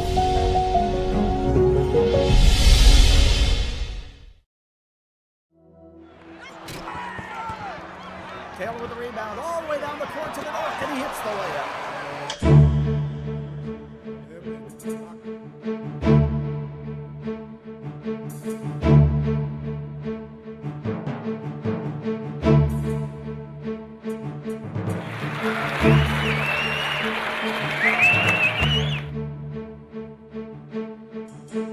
And there is Julius Irving. Look at that move behind the back. Oh! The Doctor, the Iceman, the champions and Hall of Famers of the future. The nexus of today's brand of pro ball got started in the most unlikely of places. We did bring the playground into pro ball, and the playground's never going to leave. It was great for me because it gave me a chance to open up and, play that run and that gun style of basketball. The NBA was putting out their press releases that this is a Bush League, that this is a clown league. When you got on a team, boy, hey, wait a minute, these guys can play, and these guys can play good basketball, and not only that, it's fun. This is the story of one small market team with the kind of talent few teams have ever possessed. When these players got together, they shook up the world of basketball. I think it just tells the truth. We're really watching the evolution of basketball in the first person, and we were really happy and proud to be a part of that. What we're seeing is what this little team did down here. This big team up here is doing the same thing. Well, you see a big part of history. If you're a basketball historian. Not only for the fans, but I think for the NBA player today, to know the roots that the game came from, to know those that made the game that they're playing today, that they have a chance to go on and try and improve it. I think that's really important. I think this film can give them that perspective. It's the inception of the way the NBA is playing now. It's a film about brotherhood. This is the guy I depended on, he depended on me, and that's a bond that can't ever be broken. The Dream Makers, a revolution in basketball.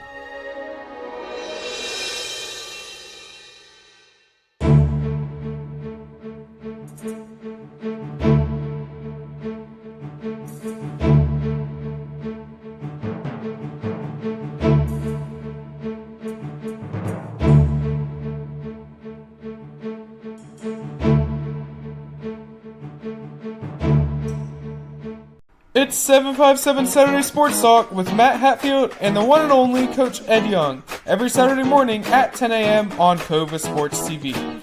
From high school football and basketball to the NFL, MLB, college sports, and the NBA, if it's making headlines, they are breaking it down. Bold takes, big-time guests and a few laughs, especially at the expense of that basketball coach, Ed Young. Catch it on Cox TV and your view, and don't forget to like and subscribe on YouTube at Cova Sports TV. Hampton Roads has a long-running high school and college sports tradition. It's time to give them the spotlight they deserve. This is 757 Saturday Sports Talk. Here is Matt Hatfield. And we welcome you back to 757 Sports Talk. Like, share, and subscribe to Cova Sports TV. And we say good morning to all of you. The coach, Ed Young, should hopefully be here in just a little bit as he's wrapping up his practice this particular morning.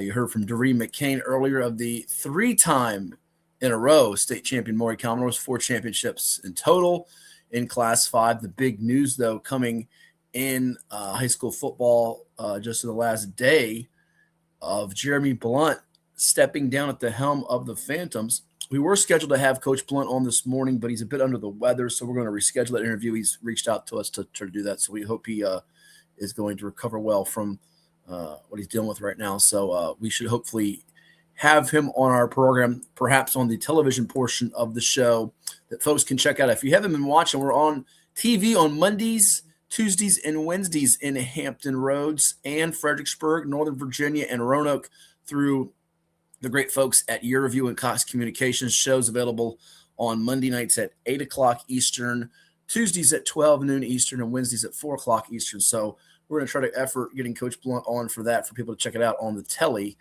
He's unable to come on this particular morning. But Coach Blunt, what a run he's had for well over a decade at Phoebus, all the state championships, 4 in a row. He won from 2021 to 2024, 7 regional championships. And you think of Phoebus, it's almost like, I was telling this to someone just yesterday, it's a little bit like the Pittsburgh Steelers in professional football, where all they've had were the likes of Chuck Noll and Bill Cowher and Mike Tomlin for more than a quarter of a century, half a century, really.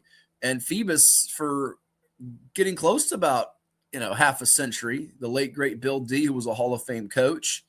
Certainly Stan Sexton took over after him in 2009. They won 3 in a row. And then during the 2012 season, it was Jeremy Blunt, who played for Coach D, won a state championship in 2001, and has been on that staff, taken over as the head coach, and has certainly kept Phoebus in the limelight, and in many ways elevated them the last few years to where they're one of the very best in all of Virginia high school football. So we're going to get him on the program some point. Our man Bill Walcott chiming in. Mike Linden would love to have him at William & Mary. I think he would. And, rumors have been circulating for the last year plus of where he's going to land if he does go to college. Schools like HU and like William & Mary have been talked about, but it does feel like that's the next logical step for Coach Blunt after doing all that he's done in his alma mater. And even this year, going 8-4, it was viewed as a down year, but after losing by a lopsided margin, a running clock score in the regular season to the Hampton Crabbers, their nemesis, their arch rival, the top seed in Region 4A, to then beat them coming from behind in the region semis before falling to Lafayette in a doozy of a game. It took a punt return to propel Lafayette at home at Warner Stadium on Thanksgiving weekend to the state playoffs in Class 4. You could argue it was one of his finest hours because that Phoebus team didn't seem like it was one. They had to escape Churchland by the hair on their chins. And I've gotten, by the way, people asking me, who's the next coach at Phoebus? Folks, I have no idea. This just happened, and I don't even think Phoebus knows who it is. So all this rumor and conjecture and speculation, and I'll throw out names that have been mentioned to me or texted to me or asked me with question marks from various people. I've had multiple people text me and ask me question marks. What about this guy? We brought up one in our article, in fact. The only guy on his current staff that's been a head coach currently on his staff, to my knowledge, is Sekou Wilson, unless I'm forgetting somebody. Sekou was a head coach at Granby. He's been dialing up some plays and one of the offensive gurus, if you will, for Phoebus during its run. Coached at Granby for several years. That's a name that's been rumored about. I've had names like even Danny Dodson, who coached at Woodside for many years and actually stopped the streak that Phoebus had. Now an assistant for Andy Lynn, rumored about. Again, I have no idea if Danny Dodson wants to be a head coach once again, that is, he's been one before, or at Phoebus. I've heard the name Tracy Parker, who was a defensive coordinator and assistant for many years at Phoebus, was a head coach in the Peninsula District at Bethel, currently the head coach at Smithfield. He can be perfectly happy at Smithfield. I have no earthly idea. That name's been rumored to me. Glenwood Fairby's name has been rumored to me. He just got to Tallwood last year. Have no inkling he wants to leave Tallwood, he could be perfectly happy there. But he's coached at the college level, been at Hampton, been at Virginia Tech. He coached in Charlotte, Vance High School, or Julius Chambers High School, to state titles, and he turned around Indian River's program. A lot of names have been mentioned to me. So we'll see what Principal David Coakley and Athletic Director Paul Macklin decide to do. They could go outside the area, outside the 757, outside the Coach Blunt coaching tree for their next coach. But you can always chime in with us on Cova Sports TV. Like, share, and subscribe, and interact with us, and let us know your thoughts on what you think Phoebus may do, could do, should do, and ultimately will do. It's all up for you to decide. So there's another good name, Bill Walcott. Starting rumors. There we go, Bill. We started. Kempsville, Darrell Cherry. Again, no idea if he wants to, relocate to the peninsula. I know Coach Cherry and his wife, who's in administration, I think, at Bayside.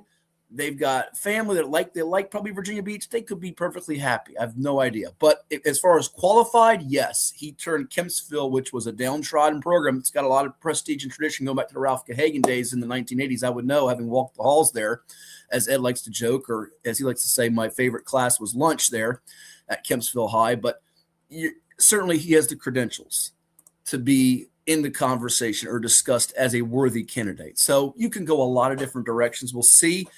Phoebus is in a little bit of a transition because it's people know it, the elephant in the room, that some other players, a few players in the Peninsula District, in fact, have decided to enroll at St. James Academy in Springfield. Will the quarterback in Maricus Banks, who's currently committed to Old Dominion, be back? Time will tell. Who knows? I don't know that Phoebus is going to be a favorite to win Class 4, but the one thing we pointed out in our article on Virginia Preps is they've had 25 consecutive seasons of advancing in the playoffs. That's remarkable. In terms of a model of consistency and excellence and dominance, there's a lot of programs, certainly right now in the present, your state champions like your Oscar Smith in Class 6, your Maury in Class 5, your Lake Taylor in Class 3 from the Hampton Roads area are at the top of that conversation. But as far as the longevity and sustained excellence, the two programs that really have separated in the last 25, 26 years have been Oscar Smith and Phoebus. They've got the most championships from the area code in that stretch. And, I don't think Phoebus is going to, even if they do have some slippage, it's not going to be slipping to where they're 3-7, 2-8. Slippage might mean a little bit like this year. You fall in the region semifinals, or you just fall short of getting to the state playoffs or getting to the state championship game. But even if you fall short of that in 2026, you could be right back up on your feet and competing for it in 2027, 2028. So a lot happens here. It's almost like the transfer portal that's now open season in college athletics. All these quarterbacks being rumored about in college football. Who's Virginia Tech getting? Who's UVA getting? Who's Penn State? Who's Michigan? Who's Ohio State? All these rumored with the transfer portal. It's too much sometimes. So we shall see. Before we take another timeout, there was a big Peninsula District basketball game, which we told you about on last week's show and on our Cova Sports TV television program, and that was in Newport News with the Woodside Wolverines, who recently won back-to-back state championships in 2023 and 2024 in Class 5 under Stephon Welsh. Fell just short of getting to a third consecutive state championship last year when they lost to Green Run High School, the eventual Class 5 champ, over at Ocean Lakes in the state semis.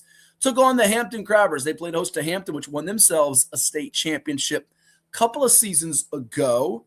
Fell last year in the state quarters to Verona. So two teams that are number 4 right now in the current rankings on Virginia Preps.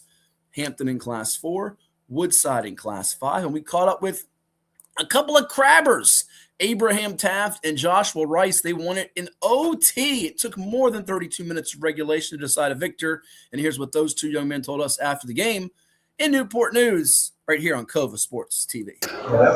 Okay, here with a couple of Hampton Crabbers seniors. We got Joshua Rice on the left, number 11, and on the right, Abraham Taft, as they combine for 33 points and a bundle of rebounds, key steals, and assists. They win in overtime over Woodside, 56-54. Josh, tell me about this game against Woodside. We know about them being the kings of the PD, and you guys have had a couple of battles. I know you were in Texas last year, back with the Crabbers. How did it feel to get this win tonight, an extra session on the road in their place? This game felt really personal. I mean, I played here on varsity as a freshman with these guys, and we lost twice, so it was big for us to come here and win, especially in our last away game.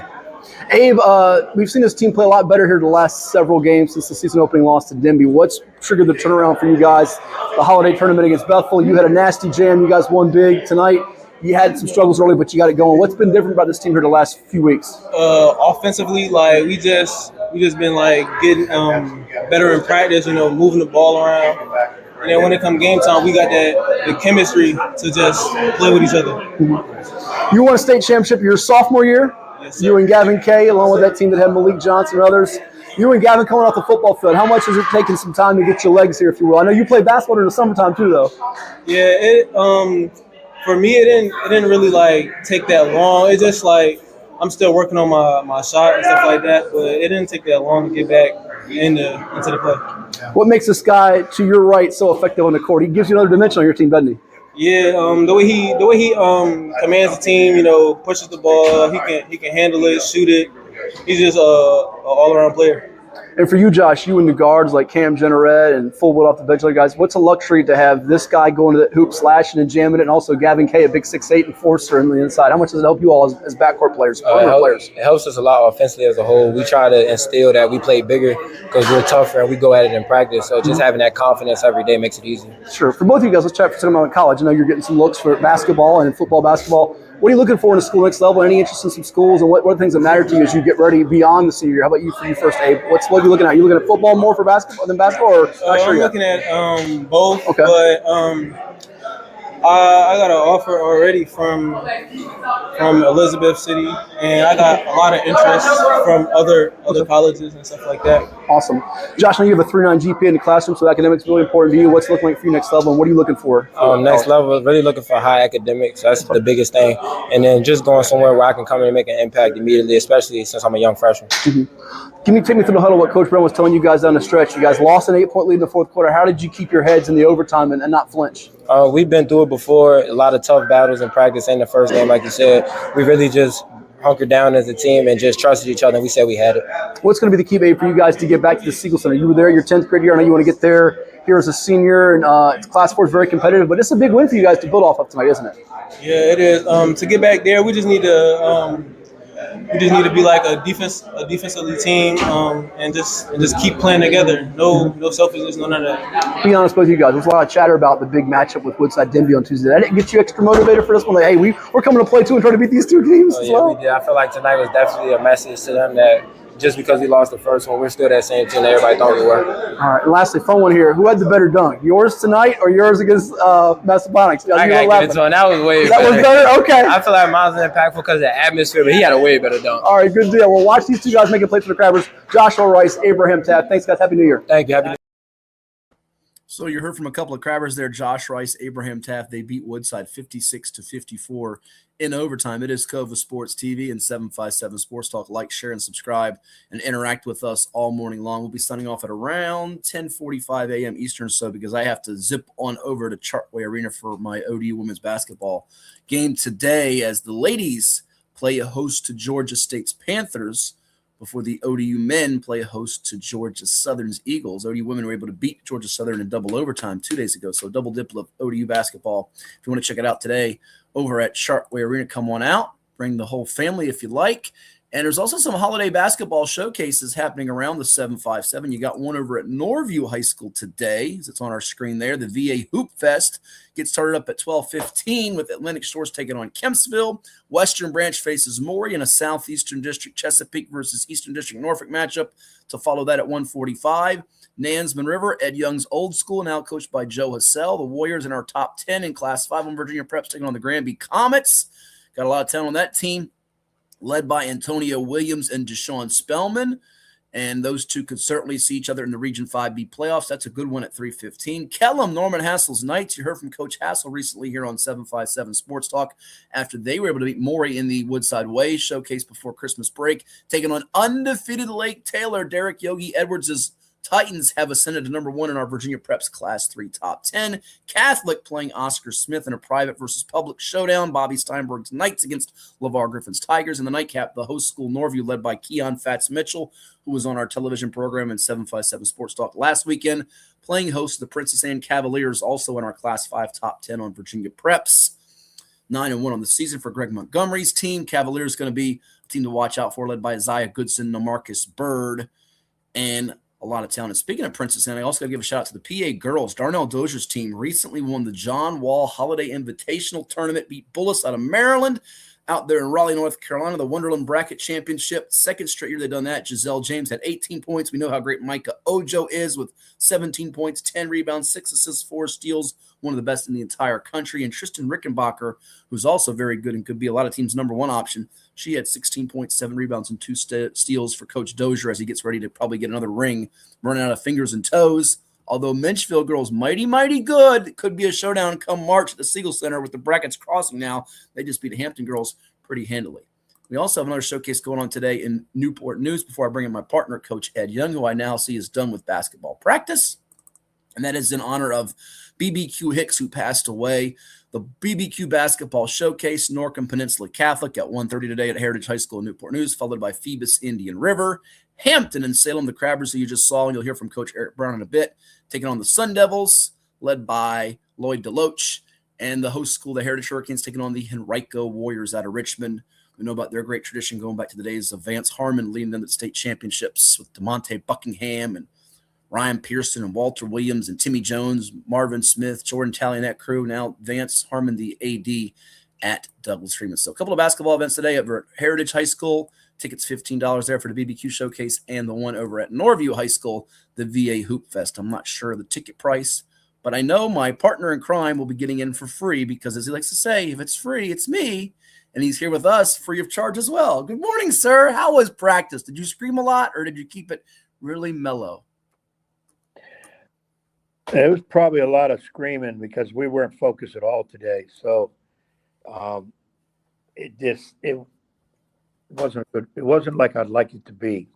So we had to do some refocusing and whatever. So that's why I'm a little bit late. Plus, I had a little bit of trouble logging on for some reason today. It wouldn't let me, kept buffering to let me get in here. But I'm in here now, and you're right. If it's free, it's me. Some good basketball action. I think I'm gonna make that trip over to Norview today.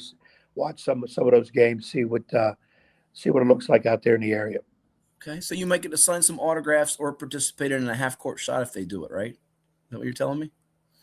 No, I won't do all that now. I mean, I just want to watch the game. Okay. We apologize. We're not going to have Jeremy Blunt. He texted me this morning. He's been under the weather, so we're going to try to reschedule that for either tomorrow or the next day or sometime very soon so people can hear from him, and we'll get your thoughts on that now. Ed, I sort of talked about it earlier. Already rumors are floating around. Who's going to be the next guy at Phoebus? Nobody knows because the job just got open literally yesterday. But your thoughts, as it feels like college is the next logical destination for a guy who accomplished a whole heck of a lot at his alma mater, and Phoebus, one of those flagship programs in Virginia high school football. Yeah, I was surprised. I didn't hear any rumblings about it. And, sometimes in the coaching business, you get to a point where it's time for a change. And it's different reasons why. And I think, without talking to Jeremy, yeah, he's done a lot there. State championships, district championship, whatever. Well-known, playing a national schedule sometimes, national teams on their schedule. Maybe he feels it's time for a change. The key thing here is he didn't mention the word retire. So he's not leaving, I don't think, the field. It's just look at some other potential options. Does that mean he has something in the works? Does that mean he hopes to get involved with something? We don't know. Only Jeremy would know that in terms of what he wants to do. And, I wish him all the best. I mean, what he did at Phoebus is continue that tradition that Billy D did over there, and Stan Sexton, and Jeremy was next. Now, whoever comes in next, and speculation will be run rampant, who's going to look at it. Do they elevate an assistant because the program has done well? Do they want an assistant that's had head coaching experience? And I think you mentioned in your article, which was a great article, they have one coach that has head coaching experience who's on their staff. Do they want to go outside of the staff, maybe in the area, or do they want to go outside of the area, somewhere in the state or outside of the state? There's a lot of different ways Dave Coakley, the principal at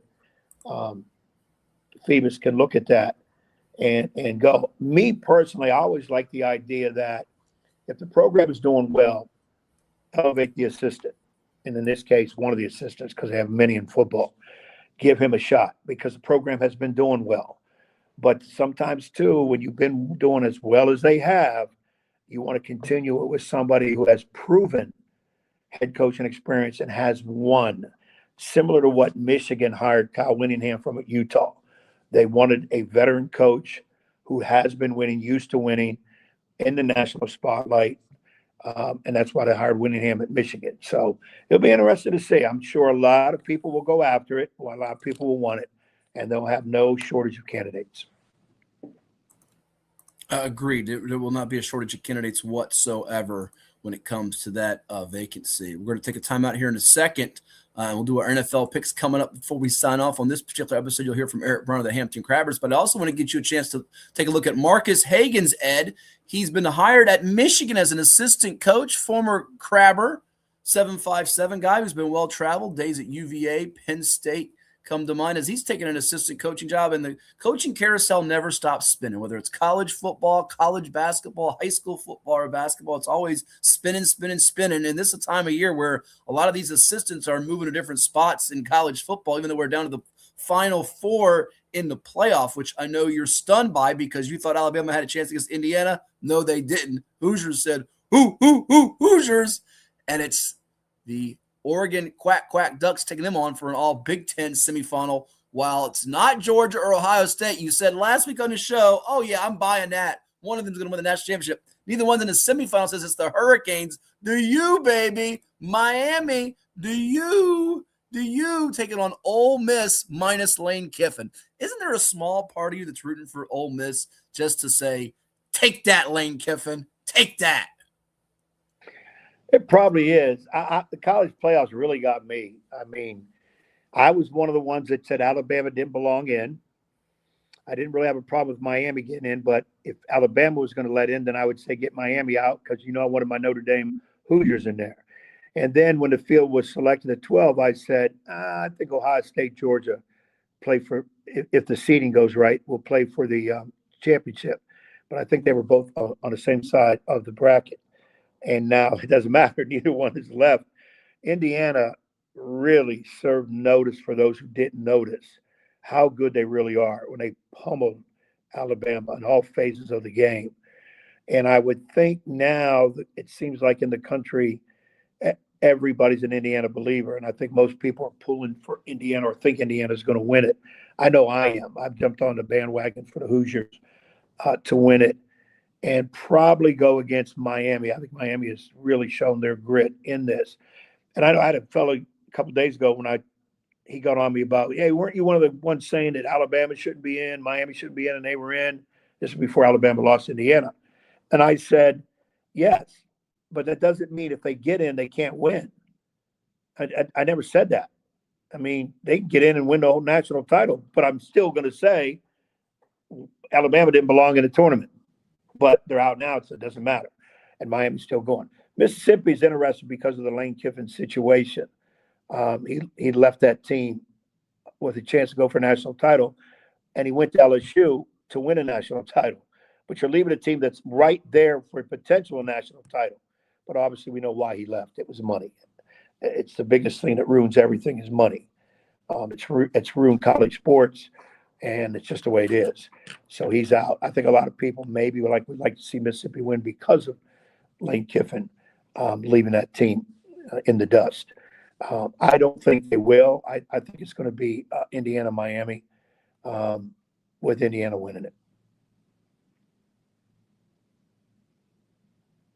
We go. Can you hear me now? All right, was muted for a second. I know Ed's got the little secret remote there to mute me. So I'm a little disappointed by that. He's not showing it. He's got it underneath the table there. But no, our man Be Kind, I6T says LeBron 30 wins with Maury and 14 wins with Indiana. How about the Hoosiers though with Kurt Signetti? All these guys from VA and 757. Kalon Black out of Salem High and Virginia Beach had a touchdown run in the bowl in the recent Rose Bowl win over Alabama. Aiden Fisher from Riverbend and Stephen Daly from Winchester, Hanley High School to Kent State transfer. I mean, they're just stock. Tyreek Tucker from Norfolk on the defensive line. He's gotten players that were mostly FCS JMU targets at Indiana. I mean, this guy's a wizard. We heard a couple weeks ago with David Glenn on the show. He is the smartest guy in the room. You may not like him.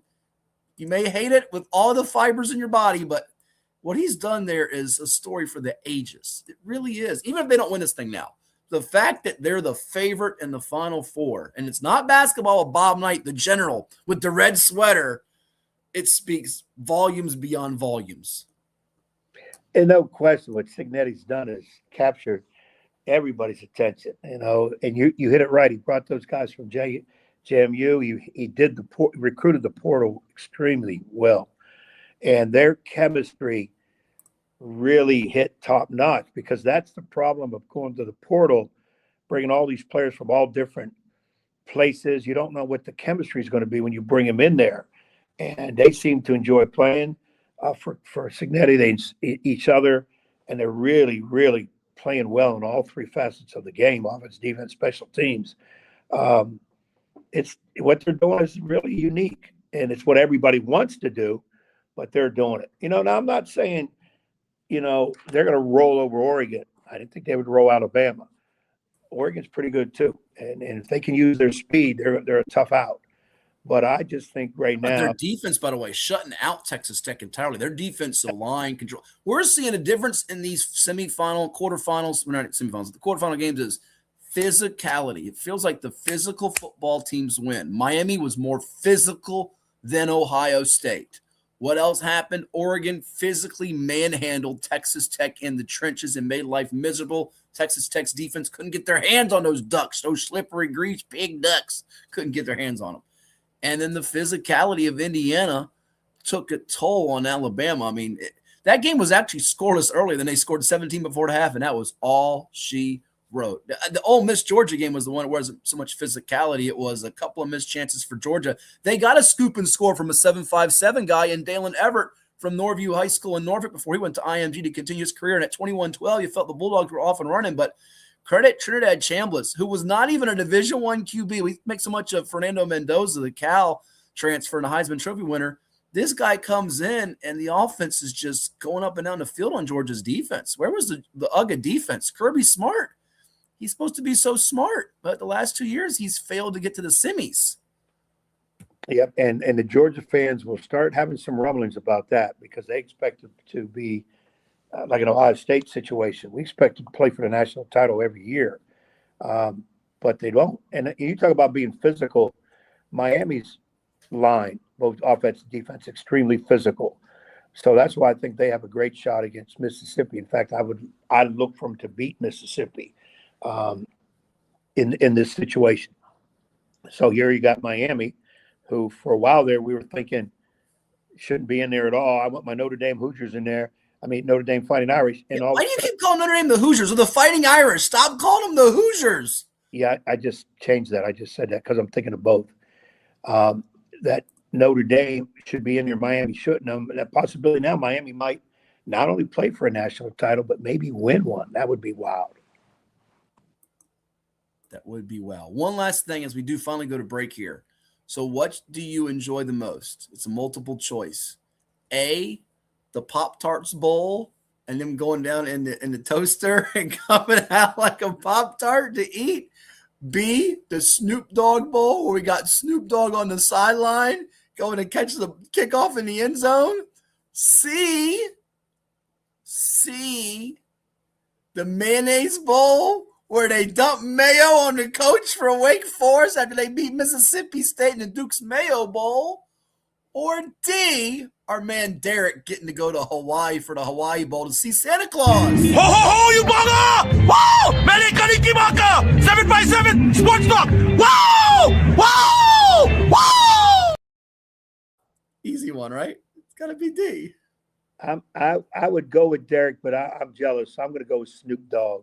Oh, you picked Snoop Dogg. I'm going to go with Snoop. That's my guy, Snoop Dogg. Yeah. You're anti-mayo, you're anti-Pop-Tarts, aren't you? I can't imagine having mayo dumped on you.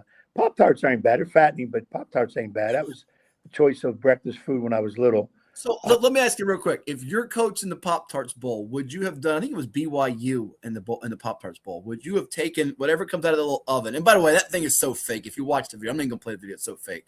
Would you have taken a bite of the Pop-Tart? No, if I haven't seen it was in a package or whatever, I don't know who got their hands on it, whatever. No. All right. You're one of those people. Okay. I'm one of those people. I'm not eating your potato salad. No way. Well, I didn't say potato salad. I said Pop-Tart. But that's a saying, which means you're not eating other people's food if you don't know who they really are. Okay. Thanks for educating me. We've got more coming your way. Eric Brown of the Crabbers and our NFL picks. Ed has got to study up quickly, swiftly, immediately, because, as you'll see on the screen right here and right now, he can't catch me or Bruce. But what he can do is he can be the blockade because he gets to go first for outpointing me last week, to where Brucey will have a shot to go 3-0 and I go 0-for. That's what Ed's rooting for this week and this week alone, then to have his triumphant finish in the postseason and then brag about it for the next 6-7 months until football comes back. You're watching with us on 757 Sports Talk. Where are they watching, Ed? We're here on Cova Sports TV. For any athlete, making it to the top sometimes comes with a few steps back. That's why parents count on CHKD Sports Medicine, advanced diagnostics, treatment, and rehabilitation for sports injuries, just for young athletes like yours. With convenient locations across Hampton Roads and a whole team of experts here to keep your favorite player at the top of their game. CHKD Sports Medicine. Learn more at chkd.org or call the CHKD Sports Injury Hotline. Cova Painting. We don't just paint, we transform spaces. Visit covapainting.com or call 757-550-7357 and mention the Sportsplex for 10% off of projects over $1,000. What's up at DQ? Oh, just the best deal ever! The $7 Bacon Cheeseburger Meal Deal. Bacon cheeseburger for a limited time, plus fries, drink, and a sundae. Yeah, this is not the time to be modest. It's all full size for just $7. And there's bacon on that burger. The $7 Bacon Cheeseburger Meal Deal. Now, for a limited time on the $7 Meal Deal lineup. Only at DQ. Happy tastes good. What does happiness mean to you? Being in the ocean with you, watching you catch super fun waves. In Virginia Beach, happiness is breaking barriers and savoring the sunshine. I couldn't pick a better place or a better person to be with. This is what makes me happy. Happiness is going all out. And taking it all in. Here, happiness is whatever you make it. Find yours in Virginia Beach.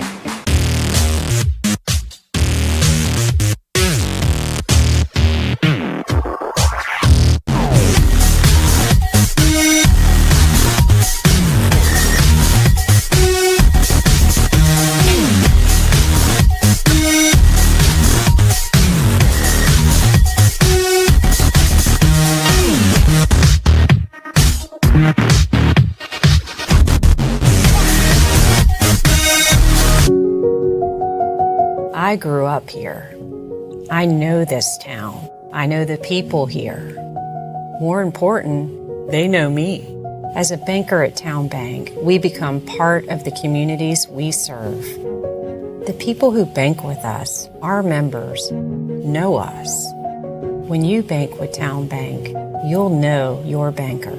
You'll know you can reach us, and you'll know we're here for you. All right, here with Hampton Crabbers head basketball coach Eric Byrne. His team wins at 56-54 over Woodside on the road here in Newport News. In overtime, coach, it takes more than 32 minutes with you and the Wolverines here. We figured this would be a battle down to the wire. You had an 8-point lead in the fourth quarter. It slips away, but your group recovered, showed their poise, their experience, their mettle, if you will. Good to win it this way, even though you would have preferred to do it in 32 minutes? Any win is good, you know, especially against a quality team like Woodside, and to come in here and win, which they haven't lost in here, and probably Mitchellville might be the last team beat them here maybe 3 years ago. You know, any win against these guys is you know, you can't take it for granted. Well, like early on, you had a chance to get a big lead on them, and Woodside was kind of hanging in there. I think Trent Smalling was making some plays for them, number 13. Yeah, he made some big plays in the first half. He had a great first half for him, and we knew he could shoot it. We knew he could shoot it, but he made some plays off the dribble that we didn't expect, and you know, he helped them, you know, get pace until, you know, their guy Deuce got going in the second half. What was the big adjustment for you guys at the break? Because it felt like you were on the verge of having a run, and you got that in the third quarter going, especially with Josh Rice's attack moves. Was it just a matter of solving the zone, being patient, making good decisions with the rock? Or? They made us play slower than we wanted to play. You've seen us play. We've been playing at a high pace this year, super high pace, probably the highest pace we've ever played under me. We've been playing at a super pace. And, he did a great job of playing the matchup zone. They slowed us down a little bit. With our guards, I don't worry about people pressing us. These guys are seniors. I'm not, we're not really concerned with guys pressing. Actually, we kind of want people to press us so we can go score. He did a great job of pressuring us, but them being disciplined enough to make us run our stuff. And then we missed a ton of layups in the first half. I think we missed 8 in the first half. We missed looks that we've been making. But I think the adjustment was when we went to the 13. I thought that was, that was a riddle that they spent a long time trying to figure out. Yeah. And certainly you have a couple of guys that can make some big plays on the stretch. We saw it with Josh Rice. We saw it with Abraham Taft. But in the middle, Gavin Kay, despite the 4 fouls, to step up like he did to hit the key free throw, but also that basket when you're down 1 in the overtime. How important was it to just go inside and kind of establish your will down there, if you will? Oh, yeah. We got to get Gavin's our advantage. Yeah. The difference this year is we have the guards that can really shoot it around him. He's still working his way into shape. He's still working his timing out. But, we got to stick with him. He's our guy. We know what he's capable of, what he's been doing and what he's done for this program. So we're going to keep going down in there to him. And he responded in the end. He made his free throws. He made 1 free throw to tie it. Sure. That got us to the extra period. But we're going to always, go inside to Gavin and make sure he's a force for us inside. 2 more let you run. Appreciate the time. I mentioned it to your guys there at the end, Josh and Abe, and speaking with them, that a lot of hype about a big game coming up on Tuesday with Woodside and Denby and Newport News. But I think you guys feel like, hey, we want to be the kings of this district. We know we lost that first game to Denby, but how much does that matter on your quest, if you will, to kind of block out the noise and stay focused on the mission of getting better game by game and getting to the Siegel Center yourself? Yeah, we focus on ourselves. We don't really – I've always prided – that comes from Coach Brown. We focus on ourselves, and when we lose a game, it's usually what we didn't do. I always look at it what we didn't do. Very rarely do we lose because of we played well and we lost. That's a Newport News thing. I stay out of Newport News business. We worry about Hampton business, Hampton High business. And, the whole district for us is our business. Nothing's never in this district over the years. You got to deal with Hampton High School. That's just what it is. You know what I'm saying? Of course, Woodside's been, they've been running the land for the last, 2 years. But, we've been in here battling with them, and, me and Stub love to do it. He winked at me a couple times. I winked at him. We said we knew it was kind of going to be like that. And, it was. And final one, how would you characterize this win tonight? Would it be a gritty win? How would you describe it? Yeah, I thought we showed our grit. I thought we really showed our grit because they got in a point where they were really feeling good. And I thought, like you said, that moment with Josh really locked in, and Abe and Gavin got those tough buckets down the end because we couldn't get, our guy off the bench. We couldn't get Joe going. He struggled a little bit. His first huge game like this as a freshman. This is his first game. So he learned a lot. He's got many more that he's to worry about. But I really thought we showed our grit, and I thought our seniors took us home. And that's what it's supposed to be. We got a senior-led team who has a lot of experience. Guys have championship experience. And, I thought we showed a ton of grit, a ton of heart at the end. I thought so. Especially defensively. No doubt about it. They grinded out. Thank you so much. Congrats on winning. Happy New Year. All right. Appreciate it. This is 757 Saturday Sports Talk with Matt Hatfield and Coach Ed Young. And we're back here on 757 Sports Talk on Cova Sports TV. Like, share, and subscribe and interact with us. Before we bid adieu on this particular, I can't even say condensed episode because you heard the entire portion of our conversation with Dyrri McCain for folks that missed it as we turn the calendar from 2025 to 2026. High school basketball now in full swing. Ed's got a big week on deck he'll chat about for 3 games this week. Tell us about that. But before he does all that, your reaction to what Coach Eric Brown told us. We also played the clip with Abraham Taft and Josh Rice of the Crabbers. Those two were on point all night long, Ed, combining for 33 points. What'd you see from the game? What'd you hear from Coach Brown? Well, I heard nothing from Coach Brown because, unfortunately, being on the phone here instead of computer, I can't get the interviews for some reason. So you're the only one. You're the only one in America that cannot get that. It's unbelievable. And it's good as long as everybody else got it. I was at the game. Hold on. You were talking. You were watching me interview him last night at the gymnasium, so you know what he said, and you also watched the game. And shout out to Dan Malloy out there. We love Dan. Go ahead. I didn't listen to you. I was talking with somebody else while you were interviewing him. That's you. Yeah, I was talking with one of the assistants. So I would imagine he talked about trying to get the game a little bit more up tempo. I think he had the probably better athletes on the floor and the bigger team on the floor that with big kids that can move. And until they did that, they were kind of stuck in the mud going against Woodside. Woodside played really gritty defense on Hampton for the most of the game. My guy Deuce,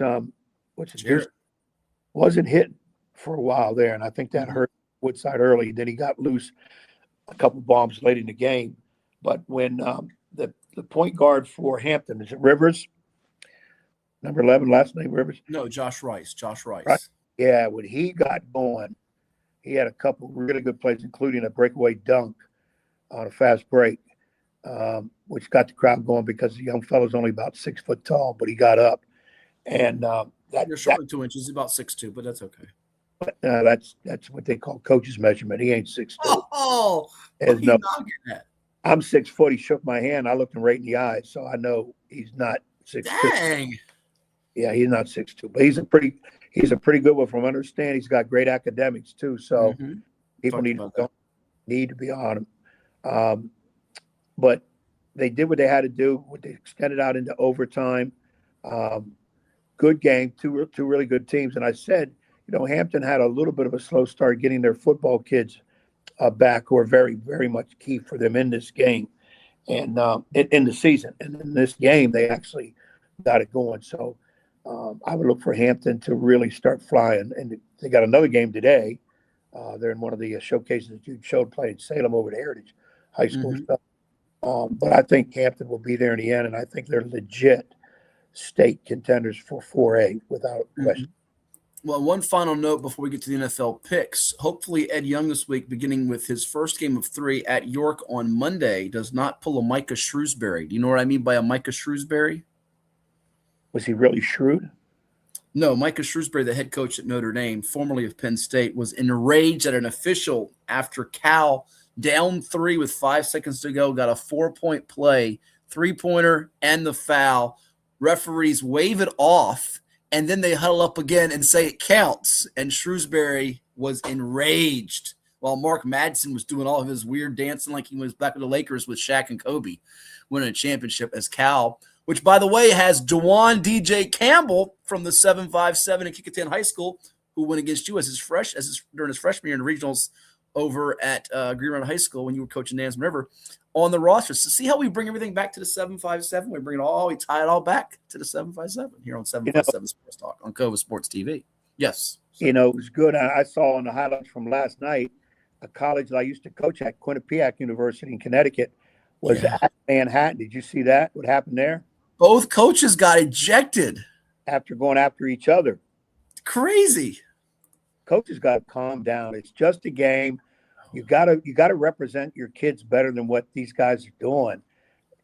Take a page out of my book. Be calm. Yeah, they're just kids. Okay, they're just kids. Thank you. They're going to take bad shots when they shouldn't. They're going to not cover anybody on defense when they should be. Yes. They're going to throw the ball to their parents in the crowd because it's yes. So understand these things, and you can last longer in the sidelines, like I have. Ed Young never yells at his kids, even when he's on the road at Franklin, squandering a double-digit lead, then recovering it, trying to hold on for dear life, and a kid makes an open jumper with a few minutes to go as he attempts to delay the game and run clock, and then he screams so loud the entire gym cackles for yelling at the kid who made the open jumper. He shot it because he was open. So, yeah, I asked him, I said, JC, why you shoot that? He said, Coach, I'm open. I said, you shoot 33%. That's why you're open. He said, but Coach, I made that one. That's kids. I mean, that's kids' mentality. You were so loud, I heard you back in Virginia Beach. And I'm telling you, that's the truth. On the NFHS camera, I could hear you. You were that loud. Yeah, I couldn't believe he took the shot. I like to think our kids would be smarter than that. But then again, they're kids. So they're kids. Don't yell. I'll get a full flavor this week. We got 3 coming up this week. We go to York on Monday and Wednesday home against Jamestown, and Friday another trip to Gloucester. So hopefully our youngsters will be able to put it together, and maybe we get 3, hopefully 2, at least 1. We don't get any, it will not be good. No, it will not be good. And by the way, the jacket was not even on for that game, Derek. He usually, when it does come off, though, look out, duck, take cover, hide the women and children, especially the women and children. Yeah, I didn't wear suit on our last game at Franklin. Went a little different. We had coaching, our polo shirts on, coaches. So we went with the shirt. So who knows? Whenever the mood hits me and I have a suit, I may put one on this week. All right. Let's fire up the dance pop because it's time now for some NFL picks in the league where they do play for pay. All right, here's the standings. I don't love last week's results, which saw Edward go 2-1, while Bruce and I each went 1-2. That got him a game closer. He's actually 3 back of Bruce. So I was joking, if you swept and Bruce went winless, you could actually tie Bruce for second. But you can't win. Yeah, it's not going to happen. I told you my picks, I'm just too pessimistic about my picks. Been a bad year. Been a bad year. Well, because you've been that's because you've been a bad boy. You've been a bad boy. I'm firing my cracked staff because they're all cracked up. They're all cracked up? Is that what they are? You're supposed to give me insight on these games, give me the injury reports, who's tanking, who's cheating, all that kind of stuff, and I'm not getting it like you are. So I'm going to have to get rid of them. Well, just to quickly recap, Bruce lost on Carolina plus 7.5. Seattle won 27-10. And he lost on the Colts plus 5.5. Jacksonville won by 6. So he lost by half a point, which is always the toughest way to lose, as we well know. That never fun when you lose like that. He did win on Saints minus 2.5, a 34-26 victor coming from behind last week. Ed was 2-1. He won on Jags minus 5.5, going head up with Bruce. Cincinnati minus 7, won easily over my Cardinals, 37-14. You all can't see it out there, and I won't discuss you, but I got Cardinal socks for Christmas. I got coal in my stocking from Santa, but I got Cardinal socks, and I'm wearing my Cardinal socks today. You won with the Jags and the Bengals, but you lost with the under 41.5 with Giants Raiders. The Giants won 34-10. Oh, your Raiders kept you from a perfect week. Wouldn't you know it? Meanwhile, for me, I won with the Niners 42-38. That was a scare against the Bears.